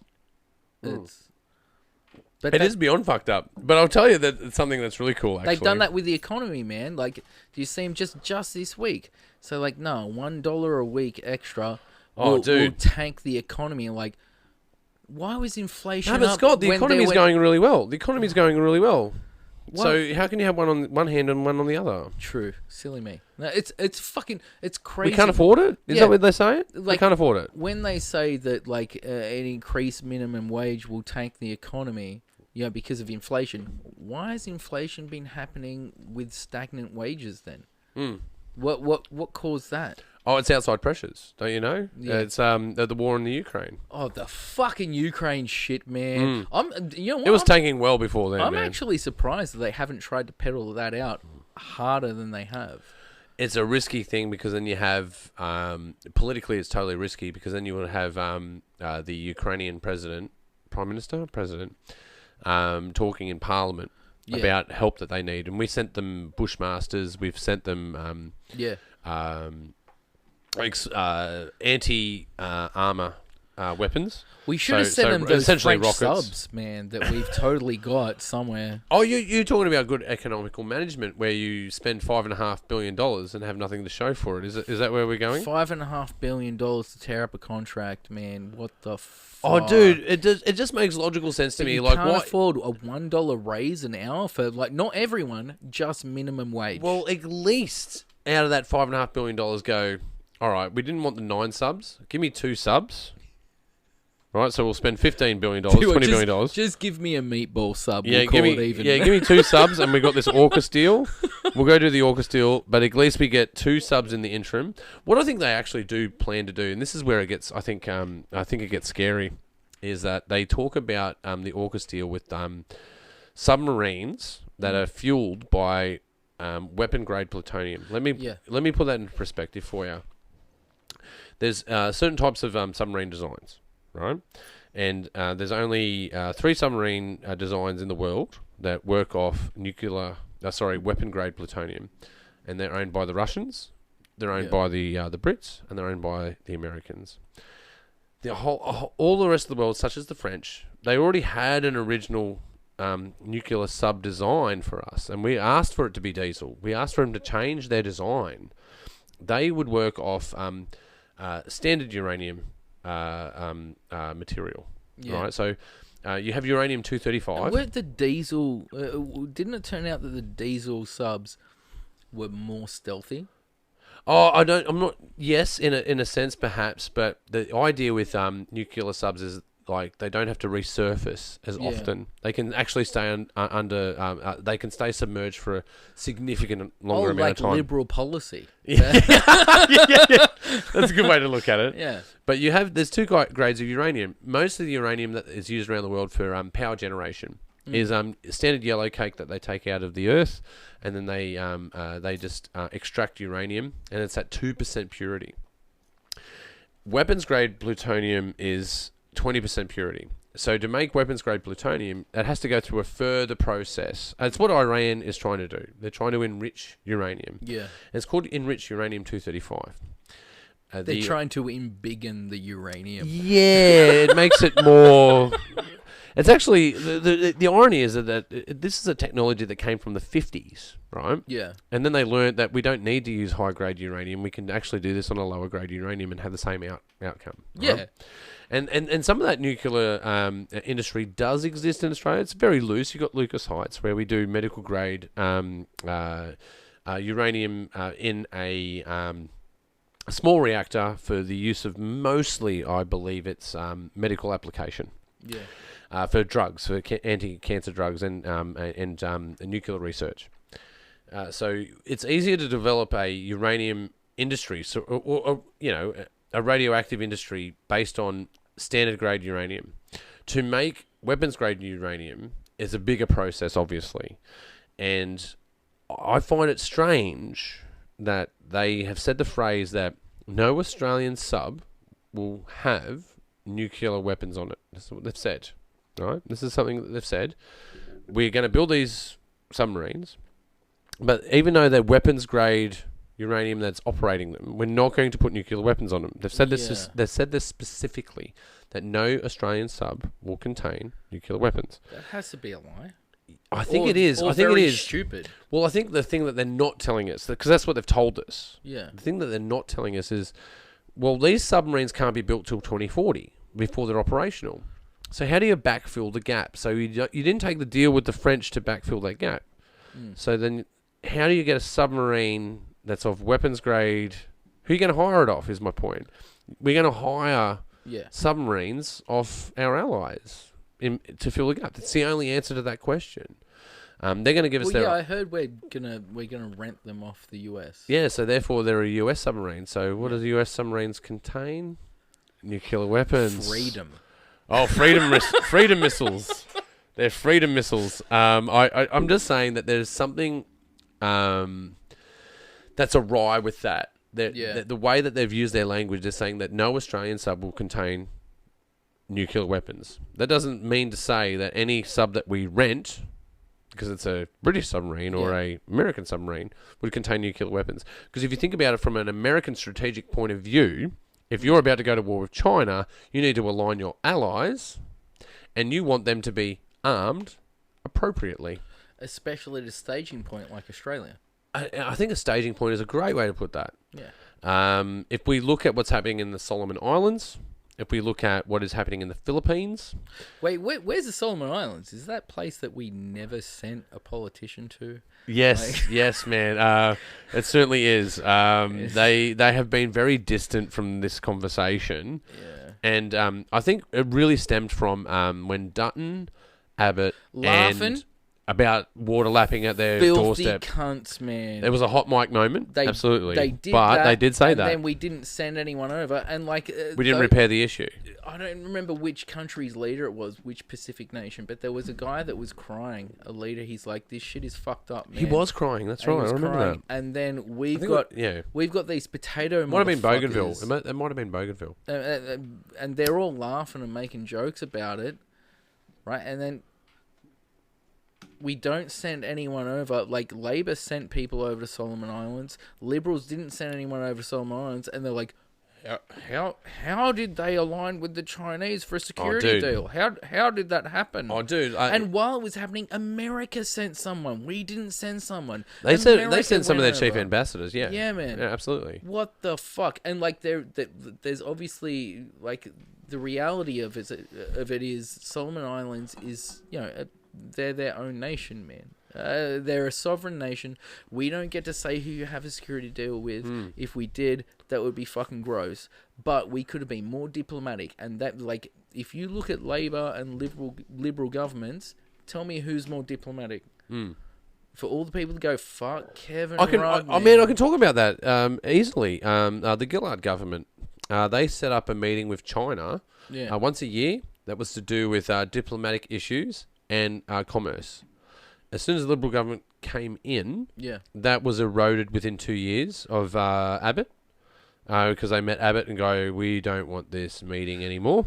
Yeah, and then it moved on to Turnbull. I do believe he tried to re-establish it, and then Morrison got in. Because Turnbull and was then there was game over. Like, then it was game over in that relationship. But it's totally fucked because like shit. This is just like dumb articles and shit on YouTube. Anything I've seen anyone said about like what should be happening with China at the moment, seeing as they're a superpower, they're building like ghost cities that are replicas of main cities in other countries and running war games through it. Oh, Taiwan in particular. That are buying up resources and all this shit. Taiwan in particular, yeah. What do we do with a country like this? Everything I've seen has all been about diplomacy. Like, you cannot bully China into doing anything. No. You like, it's all... Well, they're about to become the world superpower. Yeah. Let's be frank. Yeah. They're about to be number one. It's all it is globalization and fucking diplomacy. That is the only way you can mitigate damage. You cannot eliminate damage. And symbiotic relationships is what you need. We need to find out how we're beneficial to each other. Globalization, man. As soon as everyone owns a part of everyone's shit, everyone's got the same interests. But we're not doing that, man. We're just going, you know what? Fuck, we're going to posture. Like and ASIO said, when liberals they did come out and say this, saying shit. ASIO was like, "Can you fucking not, man? Yeah, can pull you it back, pull it back a notch." That's what they said, essentially, in a nutshell. Pull it back a notch. You guys are talking rhetoric that is clearly bipartisan. Yeah. And you're putting out fear in order for political gain domestically. And that is a risky roll of the dice. Which destabilizes not just Australia, but the entire region. Yeah. And the entire a part of the global community is affected by these words. It's just a fact. We need diplomats, not people that go, you know what, we're doing this, we're doing that. That's cool. That sounds great on the news, man. It sounds great to like the disengaged voter that goes, yeah, you tell them. But that's not how the globe works. There needs to be diplomacy or there's fucking war. And what do you choose, man? Like, with a superpower like China. And to be fair, man, like that... Man, to be fair, I heard this guy from China saying, all right, so you didn't want us to be communists. We're not communists. You don't want us to be like a military superpower. You don't want us to, be an industrial superpower. You don't, but at the same time, you don't want us to be this hermit nation. What the fuck do you want from us? Yeah, what is it going to take? What do you want? Yeah. And you don't want anything. Like, there needs to be diplomacy. And it totally does. And like, it is achievable. It has been achievable in the past. Why isn't it achievable now? Yeah. And like, man, like I said before, like I know we talk a lot about like Labor does this and Labor does that. This is great and this policy is awesome. Like I'm honestly, like backing Labor for this election, but it doesn't mean that I'm in line with Labor's ideology. But what I do feel good about Labor is that they have always been diplomats in the international community. They always fucking have, and Liberals have never been. Well, in the current state of affairs, I would say that they are certainly the most centrist at the moment. Labor is the most centrist. Anyone that calls them left is a fucking idiot. Like they are the most centrist at the moment. They really are. Yeah. They're more centrist than they've been than in living memory for me. But man, a lot of their policies disappoint me this time. Shorten, mint. Give me man, he was going for the jugular, bro. Yeah, give me Shorten any time of the fucking day. Like, so it's not like Labor's perfect, man. They're absolutely not. But they're at least diplomats. And when... Like, that's the whole thing. Fucking Liberal have tried to trot out this whole Ukraine thing, then Russia thing, and then fucking... and then tied into this China thing, and they're trying to build up this scare bullshit. And, like, if you've ever done, like, a sales job, I've done a couple. I've been a shit cunt. Yeah. What do they tell you? Urgency sells. Create a sense of urgency. Yeah, all right. Supply and demand. So that's what Liberals are doing this time around. This is urgent. Fuck, there's like global mishaps about to happen. Well, through a sense of urgency, create fear. And that's where, when you have that fear lever... And it works. It does. It's worked time and time again. There's no doubt about it. But they're using us as fucking, like, little flip coins, man. No one gives a fuck. Like, fodder. I think the word's fodder. Yeah, it really is. It's bullshit. They're just flipping a coin every single time with each one of our lives. When they're on an international level, they're posturing for votes. It's not a hard line to draw. If you look at the Murdoch media, if you look at Murdoch's ownership, Murdoch has most of his ownership in energy industries. Yeah. Fossil energy industries, to be more specific. And that's where the interest lies. They're a great investment, man. Well, politicians are just millionaires. Especially when your face looks as old as the fossil industry looks like. Well, look, I can certainly say, and it has been said before, that politicians, government, are just a whole bunch of millionaires being told what to do by billionaires, telling that the general public is too greedy. Yeah, he can fix that. That's essentially what it is. I can. You can't have your dollar. You can't have your dollar on top of your hourly pay because you're too greedy. Yeah, you know that's essentially what it is. You know how you can fix corruption, fucking political donors, like fucking up international relations, easy overnight. Make being a politician minimum wage. Yeah, man. The Romans did it, man. The Romans totally did it. Exactly, man. It was about public service. Yeah, like that's what it was about. You got a tax. Don't get me wrong. Should you get a tax write-off for being a politician? Yeah, sure. Yeah, absolutely. But you don't get a lifelong pension. No. You don't get fucking all the benefits of jumping a goddamn helicopter. Like, overnight, honestly, you can fix it all by saying minimum wage, because you would instantly see that anyone that has, like, had this lifelong trajectory of power, like this lust for power, they wouldn't get it. You would see people, like, look at the community services industry. Everyone, like disability, aged care, nursing, community centers and shit.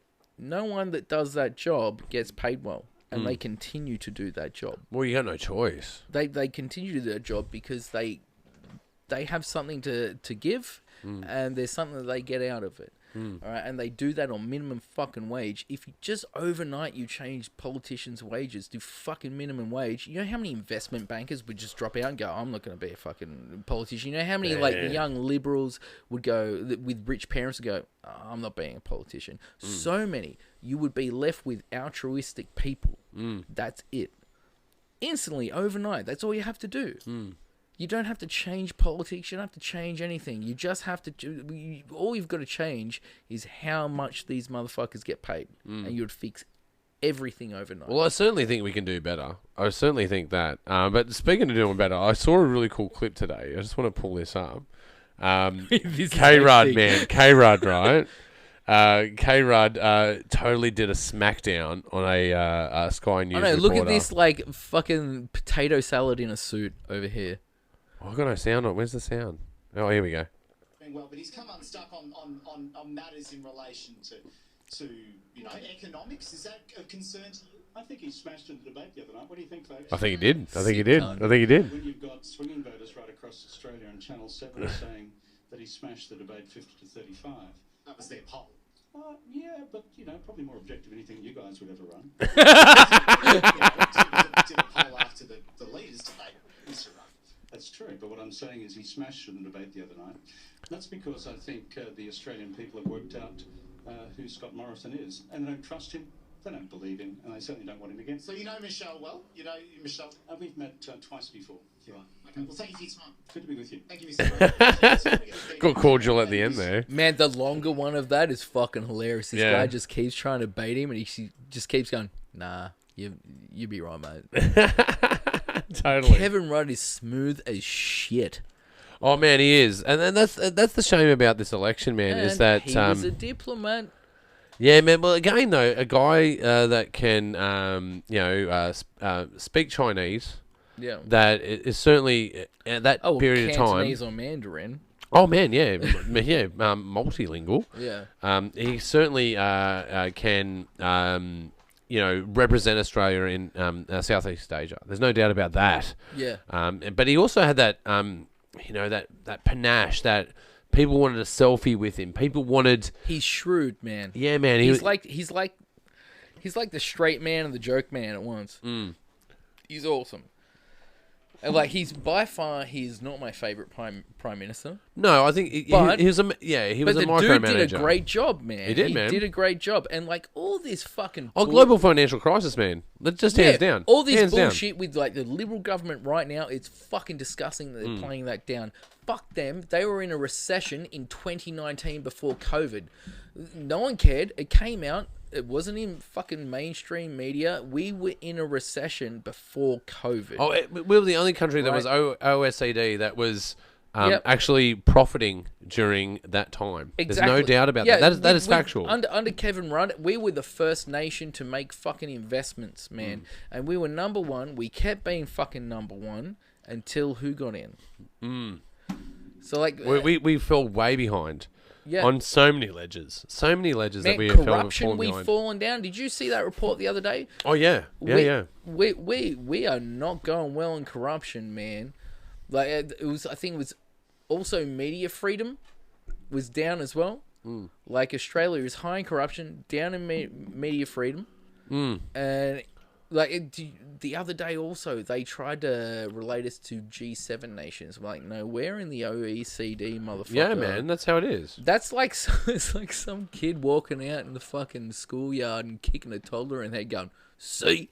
I fucking told him. Yeah. Well, he had it coming, mate. He had it coming. What a sook! Man, Soft car. Don't relate us to. And I don't want to I know, but G7 nations, but we're a part of the OECD. It's a different ball of dice, though. It's a different ball of dice. That's man. the level that we should be measured by. Is OECD nations. Yeah, totally. And we have fucking smashed it out of the park under Labor. Every single goddamn time. Man, trust me, I wish someone else had smashed it out of the park. Yeah. But all we've got right now is Labor. That's the whole thing, man. I think a lot of people... Well, I think Albo's conscientious, though, and that's the thing that is hard to translate into personality. Yeah. It really is, because Kevin had he had personality. He really did. And he had that vibrancy in the room. People knew when he entered a room. I feel like a greasy piece of shit, going, yeah, man, for sure, because that is how I think, but it's not how we should think. We should it shouldn't be it shouldn't come down to it. No, it shouldn't come down to personality. It shouldn't even come down to a sales pitch. It should just be fucking however many parties just going, here's one page of all our policy, or here's a document of all our policy, and then you just put them against each other. All of them should be really boring. All the politicians should be super boring, and we should not listen to them. They should not be. Well, that's on another TV. thing, though. But how many other people are engaged? Because me and you are really engaged in politics, though. We're really into it. But not everyone's like that. We're voting on policy, not politicians, and I find myself falling into that fucking trap, going, oh, you know, I don't like this person, I do like this person. That's fucking dumb as shit, because at the end of the day, I'm not voting for a politician. I'm not even voting for a party. I'm voting for policy, man. I'm voting for policy. So And that's how we should vote, really. That's the whole system. That's what it's supposed to be. It should just it's be supposed to be that way. Like, we've already got disengaged voters, so what's the problem with making it even more boring? Nothing. Just make it really boring. No sales pitches. Man... Yeah, but we live in the bit economy, man. It's a soundbite economy, man. We live in a media soundbite economy. AEC needs we like controversy. We like to be outraged. It's a part of human nature. It really is. We do. And myself included, man. Like, there's no doubt about it. I don't know what I'd do with my time if I was just happy and not worried about the state of the country, man. Oh, man, I'm terrible. Like, I'll watch wrongful arrests in the United States on my phone for fucking 8 hours at a time. I do that too. Like, you just watch one, you're like... Or just one more, yeah. And then you come across ones that you haven't seen in a while, and you're like, I'll watch this one again. This was a good one, actually. You're like, oh, this old banger. Fucking, you know, First Amendment auditors, man. Like, really. Like, they're the best. They are so awesome. You're like... Have you seen the meta one that's like audit the audit? Audit the audit. And they're just more straight down the line. Oh, wow. They're not left or right of line. They're just like... Well, let's audit this auditor. Like, yeah, sick. Yeah, man, that's intense. Let's audit the auditor. Distill the bullshit. Wow, so there's auditors following auditors, man. Yeah. Man, people are earning way too much credit on YouTube for that. I wish I had that much credit on YouTube. Shit, man, I'd quit my job. Maybe I should do Australian audits. Maybe I should start doing that. I don't know. I don't have the balls for that. Right, they're going to catch me for speeding and be like, oh, fuck. Depending on how much money you've got, I will run interference. Oh, man, I'm good at doing it on film, man. Like, when I'm on a film set and we're doing guerrilla film, I'm really good at running, like, I like to call them, like, innocent scams. They're innocent scams. Innocent scams. It's an innocent scam. You sound like Donald Trump right now. It's an innocent scam, man. I'm gonna drain the swamp. This is a scam that only hurts other people, so it's innocent. Well, it doesn't hurt other people. I'll give you an example. Like I had to do. I know. But let me give you an example for our listeners, right? I did this film where we need to do an airport scene. Yeah. So we ring the airport. Can we go and shoot this movie? They go, $1,350. So I said That's not bad. I know, but then I said to the producer, I said, $1,350. We could get a flight to the Gold Coast.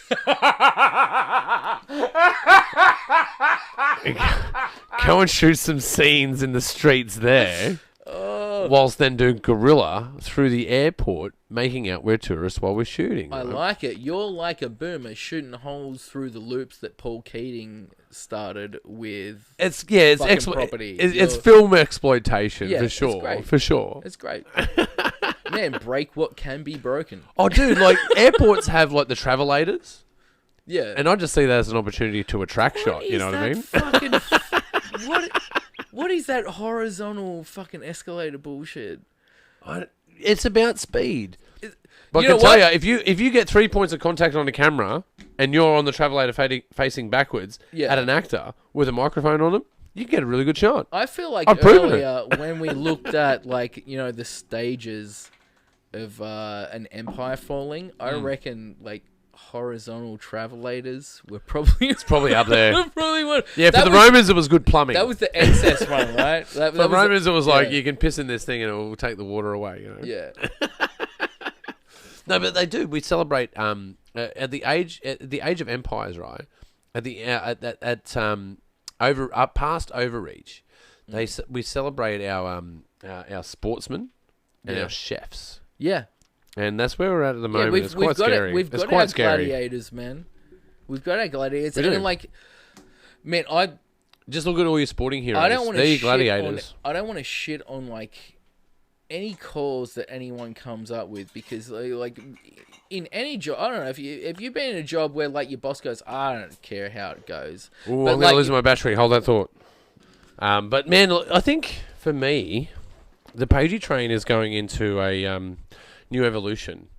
Yeah. Yeah, out of the last two podcasts, I've realised it's going through an evolution, because I'll do a show and I'll promote, someone's work, or promote the book that they're writing, promote the song they're releasing.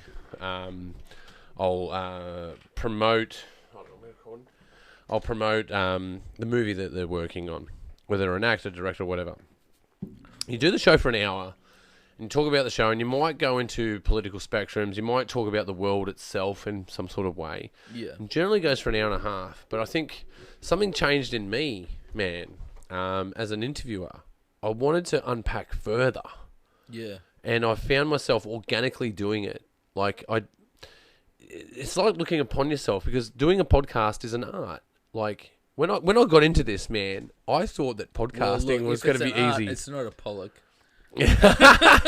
Well, man, look, no, but seriously, man, I thought that doing podcasting would be easy. Yeah. Compared to other things that I do. Oh, that's what It's everyone just not reckons. it's Everyone's just like, not. oh, we should do it. How many times have you been drunk and heard people go, we should do a podcast? And the rest of the table's like, I don't give a fuck what you're going to say, man. Like, just... No, but dude, really, though, like, because you got the technical setup, right? Yeah. You got to go, like, I'm on generation 5. Yeah, this shit's insane, man. All this stuff. Because you've been through the evolution with me. Yeah. Because you remember when I used to just record to camera and then do it in post. Now And I'm then- doing it live with Yeah. internet searches now, right? And you were there for the second evolution where I had it recording to computer. And you had your little work experience. Yeah, I still got him. that Big was- shout out. That Big was shout out sick at the as.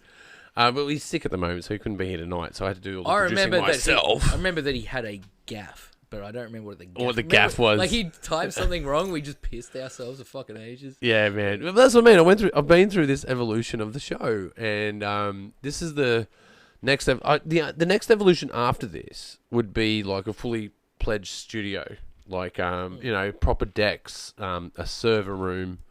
Like, there's no other Like way. more luxurious fuck swings than the fuck swings. you Yeah, showed man. me Like, I've got a and tried great to put me space. in. Don't get me wrong. I've got a great space, but you could go fucking monumental. You can't get better than this room, man. Oh man, this You room, can't. bro. You can't. This You room is a It's like an adolescent teen male's dream. oh, man. dude, it is exactly that. There's This like is the- my childhood bedroom The as projector, an adult. I'm straight up right now looking at two sides. Like, there's a ninja. weapons, there's always a- weapons. There's a Ninja Turtle poster and shit.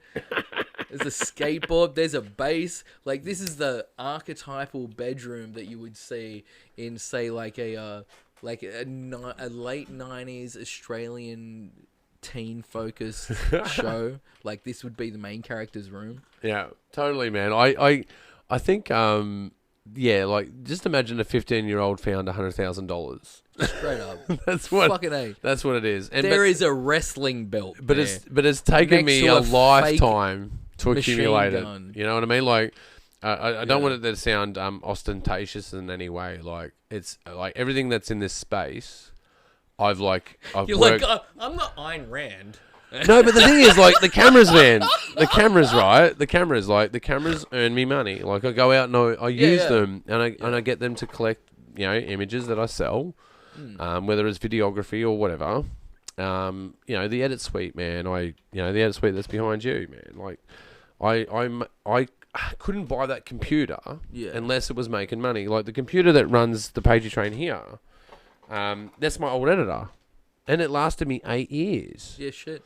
And I bought that post-university in my first year, and I had to spend like $4,000. Within the first year, it paid for itself. I won't tell you the price of that machine, but I paid for it in the first weekend. Yeah, shit. And I was. But don't get me wrong, I was really lucky that I picked up those 3, Kahuna clients at that one time. But everything that I buy for the Pagey train and everything I buy for Still Searching Productions has to earn in some way. And out of the podcast, but the awesome residual effect, if you will, is that I meet all these cool people, I have all these cool conversations with people, and then we start talking off camera, and we'll talk about, hey, you working on this movie? Okay, yeah. Like, at the moment, I'm on 2 guest albums for heavy metal. Working on several like movie ideas. Recently, acted in a few movies, but that's all because of the podcast. And I want to promote people because, like, I'm doing cool things, man. Like, the things I'm doing are cool, but I know people that are just like me that are also That got is these cool an ideas. intrinsically artistic state of mind where all artists want to big up other artists Like it's We can grow together. It's something intrinsic to artistry, man. Like it's awesome. Like you don't see it like other fields and shit. All artists, like if they've got a friend that's doing something like kind of okay, they'll tell everyone, "Hey, I got a friend that's doing something like a little bit more than kind of okay." Like it's such a great community. Oh, And man. I think this podcast that you did, it was so weird. We're at the pub, you're like, "Yeah, I'm doing a podcast." I'm like, "Yeah, every motherfucker's doing a podcast." Shut up. yeah. Everyone's doing a fucking podcast, bro. Yeah. Yeah. Everyone wants to be Rogan, man. Everyone. Straight up, man. Straight up. And it's still, to this day, anytime goes, I got a podcast, I'm still thinking that straight away, like, fuck off. But, like, it's really awesome that, you being a person that's into creating, in different medias. Just content in general. Just content in general, yeah. Like, you're doing this, and you're usually talking to people that are doing the same thing, creating shit, and like it just feels like that intrinsic artistic thing where you go, "Hey, look at my friend who's making something." Yeah, because it needs attention, right? Yeah, and I think, especially in Western Sydney, man, because we have this like, there's a stigmatism about Western Sydney, man. It's so important, man, to like realize that within art and creation, places like lower socioeconomic areas have a higher output of artists, art or content work. In general, yeah, like whether But it's like- paintings, but dancing, rap, heavy metal, acting, directing. The context of the artwork that people in lower socioeconomic areas produce usually is of greater quality, and usually they are the people that are well-known artists and that. Well, I think it has heart, because I think what you're getting to is about heart, Oh yeah, if rawness, if you truth. like someone's 'Cause 50-year-old these things are in a associated. Bond shirt, you're like, yeah, it's about heart. But like, yeah, like the inside of that is like it's just super cool. That people are just like it's this weird. Hey man, your chair's getting further away. You gotta get closer to me, bro. Pull your chair in. Just pull your chair in a little bit. There we go. Yeah, so There it's we this weird thing where like you see in other industries, like say I don't know, like fucking selling stocks. Yeah. Do you tell someone else that your friend sells stocks slightly not as good as you? No, let alone be excited about it. And that's most every other job. But artists are just like, man, that's so awesome that you're doing something. And I think it's I like what you say there, because it's something that resonates with me is about tall poppy syndrome. Yeah. When someone's getting ahead in Australia, we have this tendency of going, "Where are you going, man? I need to drag you back to where we need to be." And in the artist world, I'm noticing a shift. You're not going to leave home and away and end up being Thor. Not on my watch. Yeah, not on my watch, mate. No, but you know what I mean. Like, there's in the artist community. Like, I was talking to Ian Esky a couple of podcasts ago, and he's a rapper, and I'm a heavy metal singer, right? And we were talking about the differences of what we do, but then we realised halfway through the podcast, like, man, there are so many similarities to what we're doing. R&B being like, and metal being rebellious in nature. And it's from the fringes of low social economical places. It's the same, like, I think... And it's cross-section with gender and race and punk. Like, it's for the same reasons. You're like, oh, like, it's this creator maiden-owned... it's this creator maiden-owned thing. Ooh. Wrong buttons again. Wrong buttons all night. And, like, it's... and it's also, like, it's giving a narrative of, like, a story.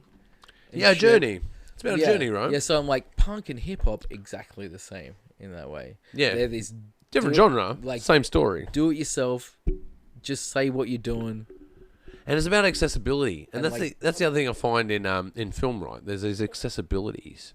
And especially in this day and age. But here we are on this podcast, right? And I get to sit down with Scotty Belshaw and talk politics in an articulate way over a few beers. Barely articulate. We're both pseudo-intellectuals, man. We're like, we're what engaged voters see as disengaged voters. And we're looking at people That's true, actually. Yeah, because you can give yourself that pat on the back, right? You can give you that pat on the back, as I've just done. But at the same time, I go, you got to be vigilant. You got to be looking. That puts me on edge instantly. But you have to be, man. Like Like you're like vigilant. In no though. context, someone just stared at me in the eyes and went, "You've got to be vigilant." Nah, man. I can't do that, bro. I can't do it. Yeah, but you do politically. If you don't know who Albanese is, man, it means you're not being vigilant. You're not paying attention. Yeah, I've always said that voters in Australia, we get the government that we deserve. And last election, I said that. Obviously, I wasn't happy with Liberals getting in. I didn't care that Labor didn't get in, even though Shorten has some great policy. It's just that I didn't care who got in as long as they weren't fucking Liberals and Nationals, man. But like, Yeah, here we are in the Armageddon. yeah, But man, I've got to say this before. Like, I think we're close to wrapping it up, but I've got to say this. If Bill Shorten got in, I'm so upset that you didn't just go, look, I've got to say this, and you set it up by being real serious, and then go, pee pee poo poo. Like, how did you not fucking do that? I don't know. But I will say this though, Bill Shorten, right?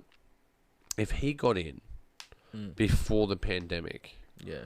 for the next 25 fires. Yeah, but for the next 25 years, Yeah. we would have to hear about Labor's big bad debt. Yeah.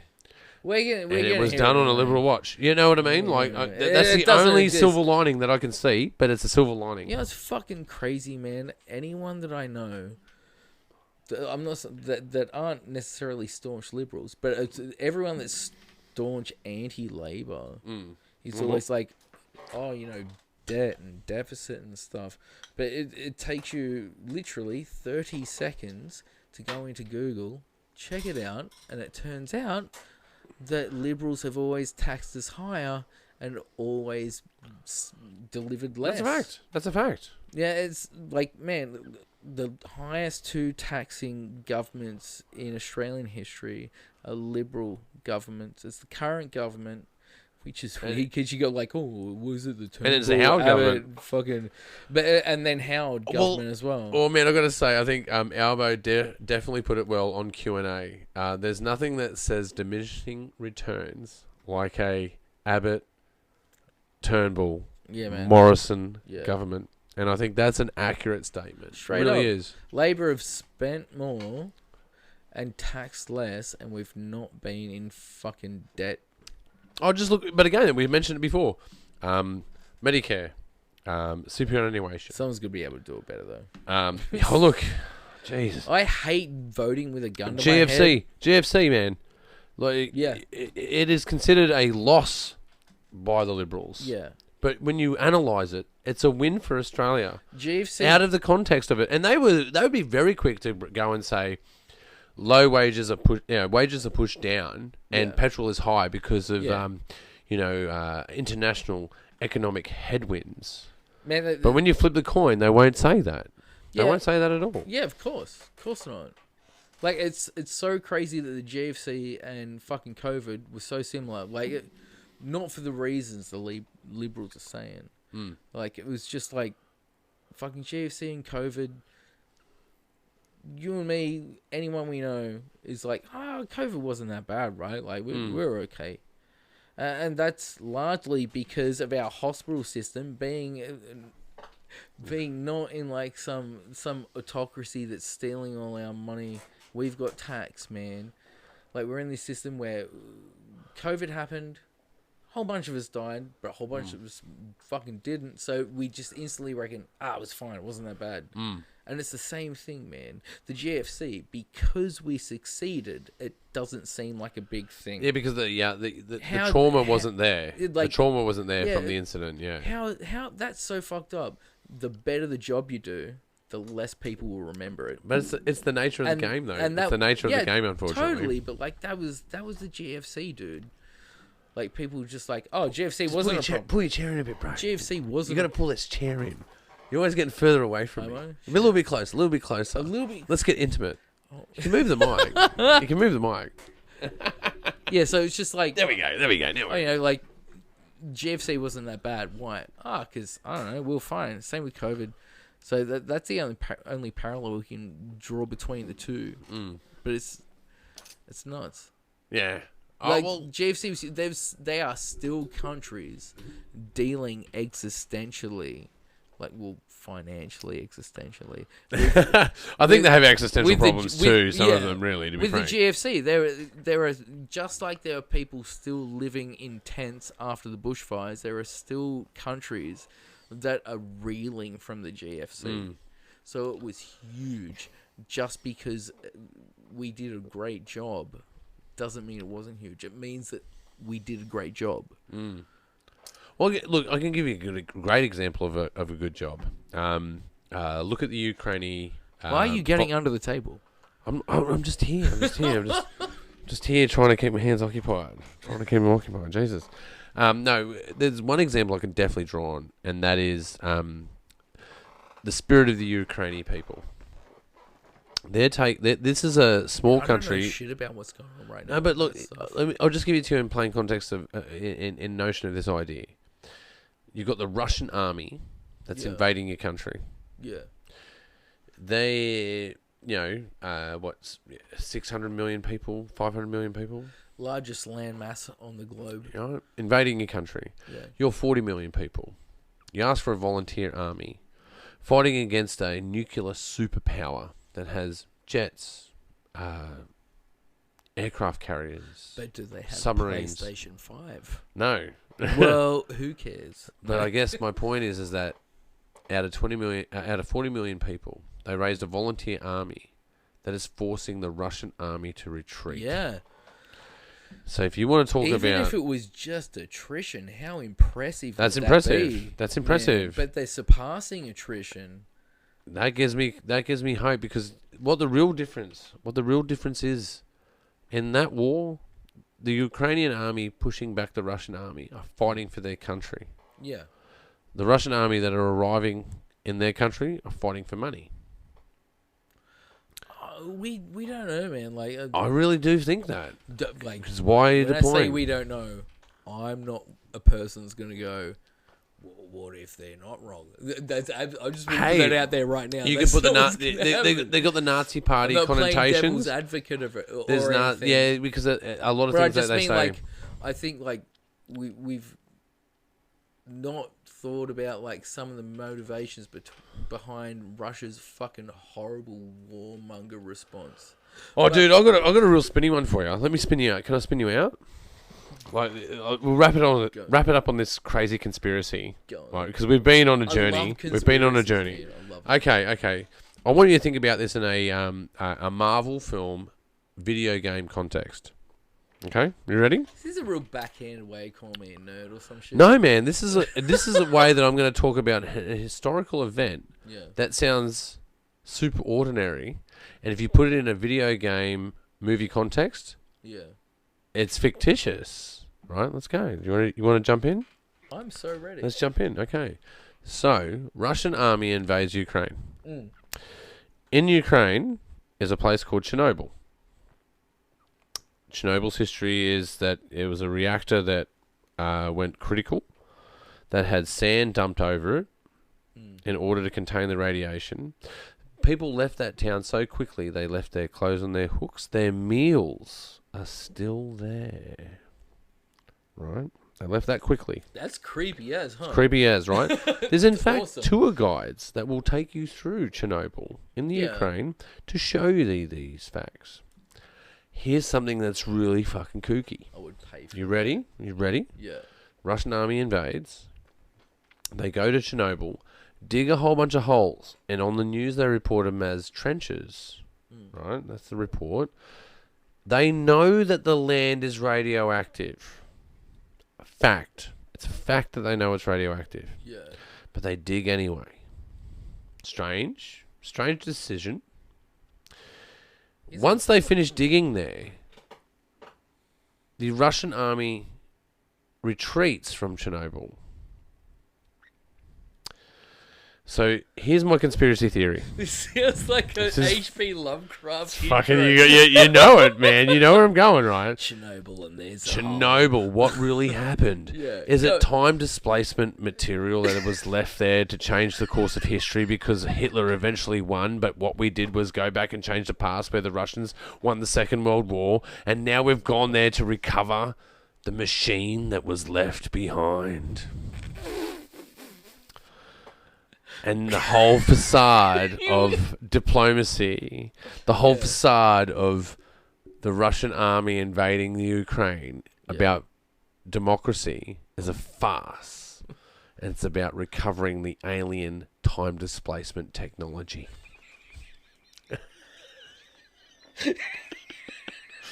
Just a conspiracy theory, I know. Piece of shit. Oh, why'd you do that to me, man?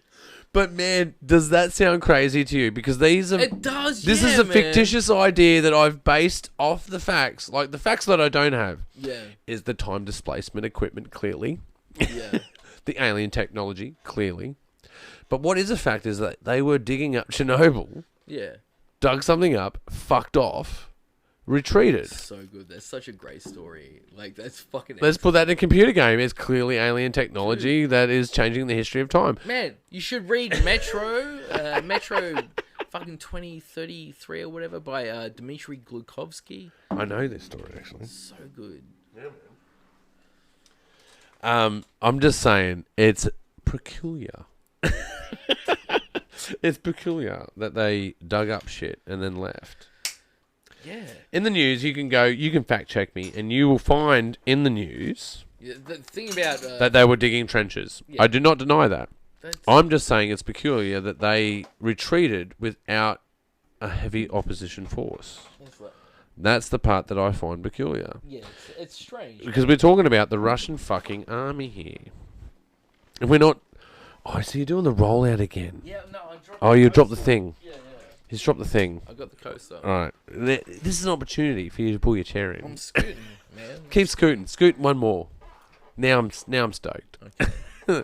This is the position. You can see it. There you are. Have a As look. soon as we're touching knees, you're like, yeah, that's rad. Yeah, we need courtesy cardboard. Is all I'm saying. Order a pizza and get erotic. That sounds like a horrible Beatles song. Courtesy cardboard. Courtesy cardboard. Man. Yeah, man. Look, I'm sorry to lay this heavy conspiracy theory on you, but I just find it peculiar that this place was irradiated, and we accepted the story that it was irradiated because of a nuclear overload. That was the lizard people. But here's another crazy thing. Here's another crazy thing about it all, right? Like, Yeah. because of that time, right? There was reports, because we've got. Let's get. I know this is the end of the show, folks. We've gone beyond political here. We're going into conspiracy theory territory. We'll wrap it up after this, I I'm promise. just along for the ride, man. Look, all I'm saying is that there's the Tic Tac incident. The recording of UFOs. Yeah. Not whatever they call them, UAIs, whatever they call them right now. I believe they call them UFOs. UFOs. Okay. So UFOs have been reported, but there's this one report that I found peculiar, and that's when they were in Russia, and the intercontinental ballistic missiles (ICBMs) fired up their rockets but didn't launch. So this is America. They had all of them but one. Yeah, and I go, well, certainly these launch sites are near Chernobyl, right? You go, okay, so alien interaction, reportedly so. Speculation, I know. Well, look, They dug up Chernobyl and fucking left. That's all I'm saying, man. Like, it's just fucking weird. I'm all about this. Here we are worried about the fucking Labor and Liberal government. God. And how they're going to fix the problems that are certainly here. Because one problem we certainly have, I can say this, that we've eaten a meal at a restaurant. Think about this as a metaphor. In Australia, we've eaten a meal at a Is that restaurant. one of those food holes for rich people? We ordered the steak and the lobster and the dessert. And we're now all looking around the table going, who's going to pay for it? Oh, Jesus, what the fuck is this? You heard what I said. What? You want to start some shit? You want to start some shit? Jesus. And what's your language too, eh? Oh, wow. That's Mr. In Between, I think it is. Oh, film on Netflix. Okay, well, clearly the internet is invading us right now. I don't know what's going on, dude. I've lost the plot. Anyway, we got interrupted by the internet there. But I think we're at the end, man. I think we're totally at the end. Yeah. There's no doubt in my mind. I've reached pure insanity with you, which I always expected. But look, thank you so much for the chat about politics tonight and allowing me to venture into conspiracy theories about, Ukrainian time displacement alien technology. So thank you so much for being on the show. That's cool, because you need to thank me for that one specific one. So that was a hassle. No, it was an hassle. No, seriously, it's a heart attack, man. It's always a pleasure having you as a friend as someone to hang out with and talk shit with. I respect that shit. That's all I'm saying. All right. Let me wrap this up, because clearly we're drunk and we got to get the fuck out of Dodge. But you've been watching the Pagey Train. You can find us on Spotify, which is now on video, and you can also find us on YouTube. If you're going to YouTube, don't forget to subscribe. And hey, you can find us on iHeartRadio, basically anywhere you can find podcasts. If you've enjoyed this conversation of us going on an absolute drunken rampage, please subscribe to the Pagey Train. You've been watching the Pagey Train, and we'll see you next time.